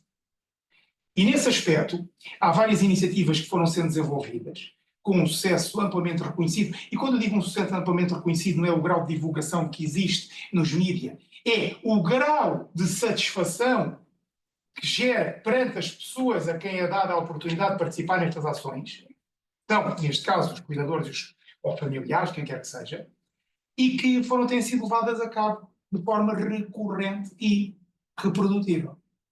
E nesse contexto, eu lembro-me que desde há uns 10 anos esta parte começou, eu ainda era diretor de clínica da Modelo, já não são há uns anos, começou o projeto da clínica aberta. O que é que era a clínica aberta? No fundo, organizava-se um dia, marcava-se um dia para uma reunião em que as pessoas que faziam diálise naquela clínica e os respectivos familiares ou cuidadores tinham a oportunidade de ir num óculo, falar uns com os outros e receberem alguma reciprocidade em termos formativos até através das pessoas que trabalhavam dentro dessa clínica. E mais importante, colocarem questões que estavam subjacentes e às quais até àquele momento muitas das vezes não tinham resposta. E, portanto, isto foi um momento inicial pioneiro que se tornou diferenciador e que permitiu que as pessoas, é óbvio que me dirão, mas é um momento muito circunstanciado, é verdade. Mas isto permitiu que as pessoas se conhecessem umas às outras e, doravante, após esse momento, até que haja a repetição de um novo evento, as pessoas tinham uma maior proximidade e tinham uma maior vontade de se aproximar dos profissionais e de estabelecer relações que, no fundo, essas é que são as mais importantes. Porque os problemas não surgem de ano a ano. Os problemas surgem cotidianamente, horariamente, minuto a minuto. E, portanto, ou seja, foi uma porta aberta, facilitadora da interação entre as pessoas cuidadoras e os respectivos profissionais da clínica da hemodiálise. Isso é muito importante. E, obviamente, que, depois na assistência, como em tudo na vida, as pessoas partilhavam experiências. E partilhando experiências, obviamente, que muitas das vezes até desafogam algumas das mágoas que têm umas com as outras e até dão pequenas dicas que ajudam a contornar um determinado problema. Porque quer queiramos, quer não. Eu apenas sou nefrologista, devo já dizer, mas isto é uma coisa que eu tenho na minha atividade profissional desde sempre. Nós podemos estudar um livro, nós podemos ler um artigo, nós podemos ouvir uma conferência, mas é a nossa experiência que dita as nossas preocupações.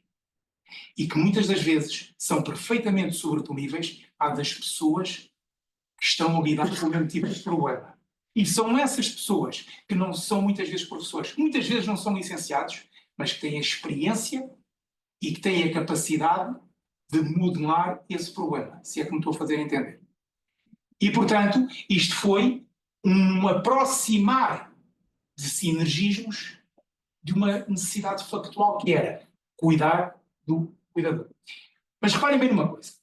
Mais importante, eu vou já falar de outra iniciativa, mas mais importante do que isto, reparem bem, um cuidador, como eu disse numa fase inicial, não sei se estão aqui cuidadores, aí não sei se estão, mas experiente que possam estar, é uma pessoa que tem a sua vida, eu não digo transtornada, mas tem a sua vida modelada, influenciada sobremaneira pela experiência que está a ter de cuidar. E isto tem sérios impactos.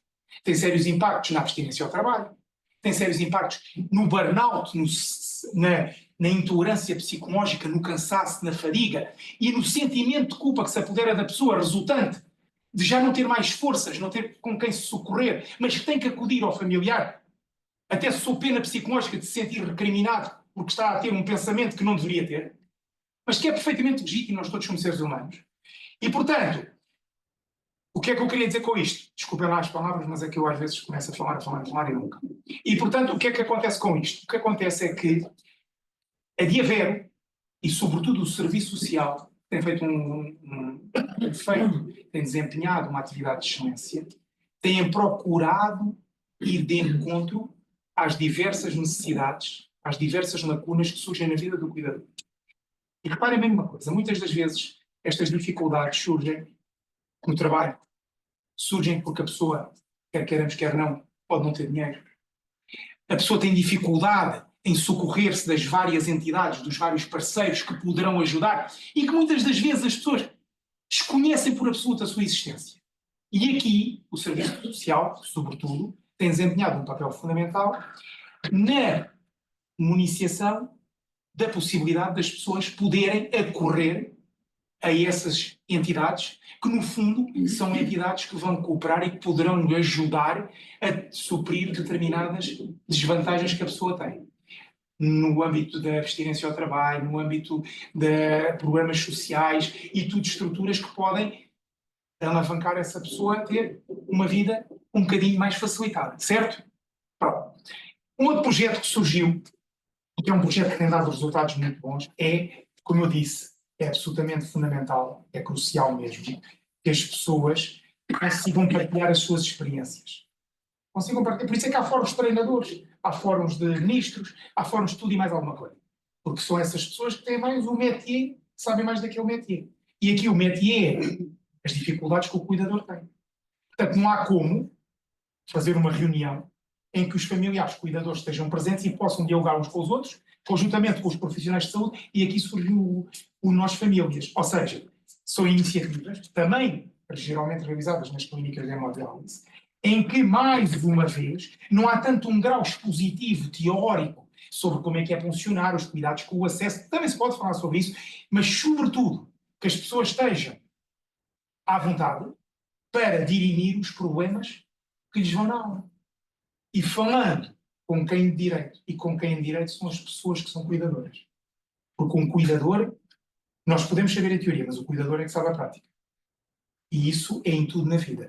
E, portanto, estas iniciativas são iniciativas que têm demonstrado um feedback muito positivo de quem participa nelas, no sentido que permitem, de uma forma bastante significativa, diminuir o stress, o cansaço, o burnout e criar uma maior motivação àqueles que cuidam. É muito importante esta interação e este pleno conceito que tem que haver uma visão integrada, em que os profissionais de saúde ao inverso, que os cuidadores têm um papel tão mais importante na gestão do doente renal crónico do que as próprias pessoas que são profissionais de doença renal crónica nas clínicas de hemodiálise. E quem assim não o entender, não está a exercer, na sua plenitude, uma boa metodologia de abordagem ao doente com doença renal crónica, quer seja dialisado, neste caso dialisado, ou até de outra qualquer fase, sob qualquer outro tratamento, por exemplo, um transplantado renal. Tem que haver aqui uma gestão muito cuidadosa e plenamente integrada. Porque a mesma queixa apresentada por um cuidador pode ter, ou geralmente tem, necessidade de intervenção multiconcertada dos vários grupos profissionais. Um cuidador diz: eu estou farto porque o meu pai está sempre a dizer que lhe dói o acesso vascular. Ora bem, aqui tem que entrar um nefrologista, tem que entrar o médico residente, tem que entrar o enfermeiro por causa do acesso vascular. Tem que entrar a parte da nutrição, porque ele pode estar a fazer uma má diálise, pode ter um problema do acesso vascular e temos que adaptar a nutrição. Pode ter que entrar a parte da farmácia. E entra seguramente o serviço social, porque essa pessoa pode ter um grau de abstinência ao trabalho, porque recorrentemente, e devido à apelação, justificada ou não justificada, mas é uma apelação, o ente que está a ser tratado poderá ser decorrer, por exemplo, ao hospital várias vezes ou ter direito à clínica em momentos adicionais. Portanto, o que é que eu quero dizer com isto, e já não alonguei demasiado, creio eu, é que, neste caso concreto da Diavera, há um forte suporte social que considera, de um ponto de vista multiconcertado, o cuidador uma peça fulcral na gestão do doente com doença renal crónica e que proporciona iniciativas, e vai continuar a proporcionar, estas e outras, doravante, que permitem precisamente potenciar aquilo que é o cuidador na sua magnitude plena, que é cuidar de forma efetiva do doente, do familiar, mas de uma forma que não venha a prejudicar o seu bem-estar físico, psíquico e social, que é, segundo a definição da OMS, a definição de saúde. Ou seja, sem prejudicar a saúde do cuidador. Portanto, o cuidador com saúde, a pessoa que é cuidada, estará menos doente seguramente. Tomará menos medicamentos. E aí já estamos a poupar. Estamos a poupar, já estamos a forrar, como se diz, e portanto já estamos a ter um benefício. Pronto, não sei se há mais pontos adicionais, eu queria agradecer a vossa presença. Desculpa eu estar-me a alongar. Eu não sou um expert nisto, mas de qualquer dos modos, queria frisar este ponto. O cuidador é absolutamente fundamental. A vertente multi-integrada, profissional, indispensável também. Obrigado.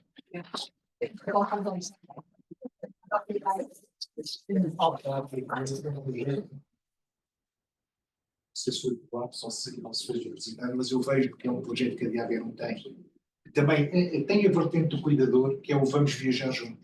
Não, é isso. Eu não disse por esquecimento, não foi por lado, foi esquecimento. Foi. Vamos Viajar Juntos, que é um projeto também fundamental para mim, tanto para o doente renal como para o cuidador. Nova edição de 2025. Nova edição de 2025. É Pombal. Obrigada, Paulo. Com o webinar a 6 de março. Obrigada, Paulo. Obrigada, Marta. Obrigada, Sandra. Obrigada. Marta, passamos já para a palavra para o encerramento. Chamamos o Sr. Vereador da Câmara Municipal de Oeiras, Dr. Armando Soares. Obrigada. Aqui? Bom, então muito boa tarde a todos.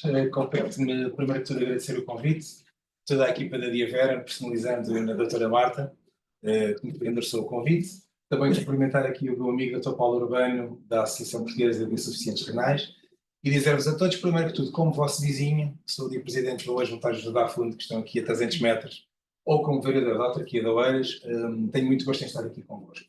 Não tenho plano da saúde, ainda que naturalmente todas as nossas áreas sejam transversais. Tenho os recursos humanos do município, que são 3.000 trabalhadores, mais as empresas municipais, talvez 3.500, e a ligação às empresas, que são 28.000 PMEs. Num tecido de 34 mil milhões de euros, naquela que é a segunda economia nacional. Ora, falar deste tema é um tema que nos é caro a todos, julgo eu. Primeiro que tudo, porque todos, a dado momento da nossa vida, vamos precisar de cuidados, isso não vale a pena acharmos que não, porque vamos precisar, e todos somos potenciais cuidadores, não é? Dependendo da nossa perspectiva humanista, seja para com os nossos amigos, os nossos familiares, ou tendo uma perspectiva profissional, para aqueles que são enfermeiros, médicos, ou estão em áreas que lidem com pessoas. Penso que talvez o mais importante a termos, e quando falamos de cuidadores informais ou formais, neste momento irei englobá-los todos no mesmo campo, o que será importante é todos percebermos as nossas necessidades enquanto seres humanos. É óbvio que todos vamos morrer, é aquela má notícia que nós não queremos às vezes pensar, mas faz parte. Todos temos uma doença, cada vez mais é tratada como tal, que é a doença do envelhecimento. Achamos que a dado momento a podemos prolongar, cada vez mais, prolongar o índice de vida e chegar a um momento, esperamos que calhar a muitos de nós, é que poderemos impedi-lo, não direi de todo, mas pelo menos continuar a viver muitos mais anos do que aqueles que temos agora. E a minha pergunta é para todos, que certamente muitas vezes nos colocamos, como é que conseguimos manter a nossa sanidade mental? Como é que conseguimos ter forças físicas e psicológicas, foram aqui falado ainda há pouco, para podermos aguentar aquilo que são as pressões sociais do nosso dia-a-dia? Ora, isso desde logo parte por um conjunto de iniciativas privadas ou públicas, e temos que responsabilizar sempre aqueles que são os nossos políticos, sejam locais, sejam nacionais, para que possam influenciar as políticas públicas e atender a todos aqueles que são às vezes obrigados a não trabalhar tão bem, a não dedicar tanto tempo que precisariam, muitas das vezes para a sua própria vida, porque tem alguém a seu cargo, e dizer-vos que no município de Oeiras o que nós temos feito, eu julgo que será, penso eu, do conhecimento geral, têm sido políticas verdadeiramente excepcionais. Fomos, no plano interno, considerados o ano passado a melhor entidade pública para trabalhar. Este ano, tanto com o Banco de Portugal, Águas de Portugal e diversas entidades, fomos considerados a melhor de todas. E este ano fomos certificados o primeiro município em Portugal também na norma de bem-estar e felicidade organizacional. Isto não quer dizer que está tudo bem, longe disso, mas estamos bastante à frente nesse tema. No que diz respeito aos cuidadores informais, tivemos o selo de mérito em 2022, também será certamente do vosso conhecimento, e tivemos um primeiro encontro o ano passado, julgo que terá sido em novembro, de cuidadores informais. Nós só conseguimos resolver estes temas se funcionarmos enquanto comunidade. É a minha perspectiva. Não somos ilhas isoladas. Eu gosto, e é fácil ser autarca num município como este, porque quando nós olhamos para os indicadores e estamos à frente em todos, não estamos à frente, estamos em segundo, andamos por ali, é fácil ser autarca aqui. Mas nós estamos em Portugal, portanto não somos uma ilha. E temos muitas debilidades e temos muitas dificuldades, não é? Por sermos oeiras e temos tantas vitórias que as coisas correm bem. Temos auxiliado nos medicamentos, por exemplo, como vocês sabem, falando de políticas sociais. Parece que as coisas não estão ligadas, estão todas ligadas. Se quem precisa de cuidados tem mais cuidados, e alguns deles patrocinados pelo município, e se aquele que é cuidador tem uma atenção redobrada também pela parte do município, a vida fica mais fácil para os dois. E nós temos tentado, desde o início da nossa caminhada, preocupar-nos precisamente com essas matérias, também no plano interno, onde, por exemplo, um trabalhador do município que tenha alguém a seu cargo, consegue, com muita facilidade, pedir uma mudança de horários, sair mais cedo, ou chegar mais tarde, ou até tirar o dia. Se todas as entidades empregadoras fossem capazes de fazer isto, e algumas que não só por sua autorrecriação conseguem, mas obrigadas pelo legislador, e temos que lutar cada vez mais para que isso sejam realidades efetivas, quando nós falamos em que a idade média de todos irá aumentar, significa que se calhar também o tempo para o ócio, e há vários estudos que falam sobre o assunto, também irá aumentar. É verdade que precisamos todos de trabalhar, mas com o avanço da inteligência artificial em diversas profissões, não certamente na de jardineiro, na de cantoneiro, outras profissões à partida mantêm-se, mas muitas outras serão substituídas paulatinamente por outro tipo de funções, irá sobrar mais tempo. O que fazer com esse tempo? Como dedicar a que a nossa vida seja mais feliz, a que o nosso projeto de felicidade seja mais efetivo? Isso tudo são questões que penso que nos devem preocupar. Quando nós estamos aqui a falar de doentes com dificuldades renais, essencialmente, e outras também, estamos a falar de pessoas, posso ser eu próprio, também a dado momento da minha caminhada, que se preocupam em ter uma atividade talvez um pouco mais cuidada, em alguns casos verdadeiramente mais lenta, noutros parada de todo, e precisam de carinho, precisam de amor e precisam de atenção. Se nós não nos preocuparmos com a saúde mental, voltando a bater neste tema, que é um tema que também me é bastante caro, se nós não nos preocuparmos com isso, é muito fácil, até um cidadão que esteja com saúde, entrar numa situação de depressão, de stress, de burnout, é facílimo. Quanto mais alguém que é cuidador, ou alguém que precisa desses cuidados. Que tipo de estratégias podemos fazer? Como é que conseguimos cultivar o silêncio? Como é que conseguimos cultivar a paz interior em cada um de nós? Eu julgo que isto são temas que só conseguimos trabalhar e só conseguimos melhorar, ao fim e ao cabo, em todos, se conseguimos trabalhar enquanto família. Eu acredito que aqui na Diaveram, certamente que esse conceito é um conceito que vocês trabalham. Aliás, fruto disso tem que ser isto que devemos assistir agora. Apanhei apenas os 2 últimos painéis, mas é a discutirmos as coisas e a falarmos abertamente, conseguimos encontrar as melhores soluções. Não é vivendo sozinhos, cada um com o seu problema, o seu drama pessoal, o seu drama familiar, a sua dor. É preciso abrirmos-nos um pouco à nossa comunidade. E aquilo que me pareceu aqui é que existe uma disponível, pelo menos para tal. Eu dou-vos os meus parabéns precisamente por isso. É certo que uma empresa tem como objetivo a obtenção do lucro, é para isso que elas existem, não é para darem prejuízo, mas se conseguimos ter lucro enquanto empresas e ao mesmo tempo fazer as pessoas felizes, certamente que as coisas são muito melhores e sabem muito melhor a todos. Portanto, o que é que eu vos posso dizer? Dizer-vos que o município de Oeiras, para aqueles que são daqui, já reparei que afinal há outros a verem noutros pontos do país, mas dizer-vos que pelo menos naquilo que é o município de Oeiras e nas nossas competências, nós não fugimos às nossas responsabilidades. Somos um município que fez as quadras de polícia, que fez os centros de saúde, que fez as escolas, que fez os quartéis de bombeiros. Portanto, pouco quase conseguimos fazer, mesmo no âmbito das vacinas, como outros municípios de norte e sul do país, montámos tudo. A única coisa que estávamos à espera era das vacinas e essas é que tinham dificuldade em chegar. De resto, pagámos tudo o que lá estava foi pago por nós. É verdade que temos essa possibilidade, somos um município rico, por assim dizer, mas também trabalhamos muito para poder chegar aí. E aquele município dos anos 80, que alguns talvez conheçam, que era o município dos mais pobres do país, que tinha mais de 5 mil famílias a viver em miséria, é hoje o município mais rico do país per capita e a segunda economia nacional. Isto foi como fruto de uma comunidade que se conseguiu unir Se falamos de saúde, seja ela mental, seja ela com dificuldades renais, seja ela de outro fórum qualquer, se nós não conseguimos funcionar enquanto comunidade, se cada um daqueles que está em sofrimento, seja porque cuida ou porque precisa de ser cuidado, não tiver uma rede que o apoie, não tiver uma instituição que o consiga ajudar, não conseguimos ir a lado nenhum. E a esperança média de vida para esse doente e até para o próprio cuidador tem necessariamente que baixar. Eu fui cuidado durante muitos anos, não tive essa questão, mas tive asma brônquica dos 2 anos e meio até aos 13, portanto aqui um momento pessoal, podemos dizer, em que estive às portas da morte durante todo esse período. Diziam-me os médicos que eu ia ser raquítico, tinha um princípio de raquitismo, não queria andar e estar em cadeira de rodas. Também diziam que tive mais de uma vez com broncopneumonia, com derrame pleural, com mais meia hora de vida, também sobrevivi, tinha tosse convulsa, enfim, tinha tudo o que havia para ter e cá estou. E estou cá porquê? Porque tive cuidadores que cuidaram de mim, se calhar uma dose de sorte, se calhar fármacos que funcionaram naquele momento, mas porque existiu uma comunidade que me conseguiu apoiar. Fosse a minha família, fossem os médicos que me atenderam, fossem os enfermeiros que também de mim cuidaram. Evidentemente com a ajuda da medicina que interviu nesses campos até agora. Ora, qualquer um de nós, para poder viver mais tempo e para viver também feliz, quis exatamente dessa mesma rede. Vivemos um momento de grande solidão entre muita gente. Nós, em Oeiras, somos um município envelhecido, como o país todo. Há muita gente que está profundamente só, vive sozinha, tem a sua companhia nos seus animais, quando os tem, nos seus vizinhos, quando o cumprimentam. Essa taxa de isolamento social aumentou e muito depois da pandemia, há dados sobre o assunto. Nós somos o país em Portugal que mais consome, na OCDE, ansiolíticos, sedativos, hipnóticos e antidepressivos. É grave. Como é que um país como o nosso, que tem normalmente, não hoje, tanto sol, que tem boa comida, tem uma gente tão hospitaleira, vive afinal no maior índice de depressão de toda a Europa. Pode parecer estranho, mas é exatamente aquilo que estamos a viver. E assim o dizem as estatísticas, que grande parte daqueles que estão neste momento na sala a ouvir-me, ou até através da transmissão, muitos deles, uma grande fatia, estará precisamente neste momento a tomar algum destes fármacos. São estatísticas, não há volta a dar, é mesmo assim. Como é que nós conseguimos resolver isso? Com essa rede. Com esse ânimo de estarmos vivos ainda, ao dia de hoje, espero eu amanhã também, e de tentarmos aspirar ao nosso projeto de felicidade.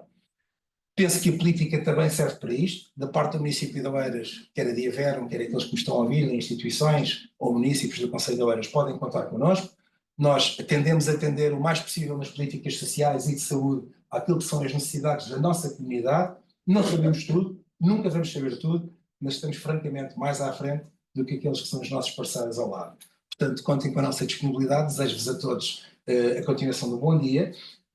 Que se animem, vi aqui alguns semblantes mais pesados. Os temas são difíceis, é verdade. Estamos aqui a falar de doença, mas na verdade estamos todos doentes. Não há aqui ninguém que esteja perfeitamente bem, com todos os níveis de vitaminas ao seu nível máximo. Todos temos problemas e se não temos, viremos ter. Mas podemos encarar isso com ânimo, porque verdadeiramente hoje estamos vivos. E enquanto estamos vivos, temos que aspirar a sermos felizes. E eu acho perfeitamente que tal é possível, estando ou não doente, como eu também próprio estive, e nunca perdi esse rumo, nem esse desígnio de ser feliz. Agradeço-vos a convite,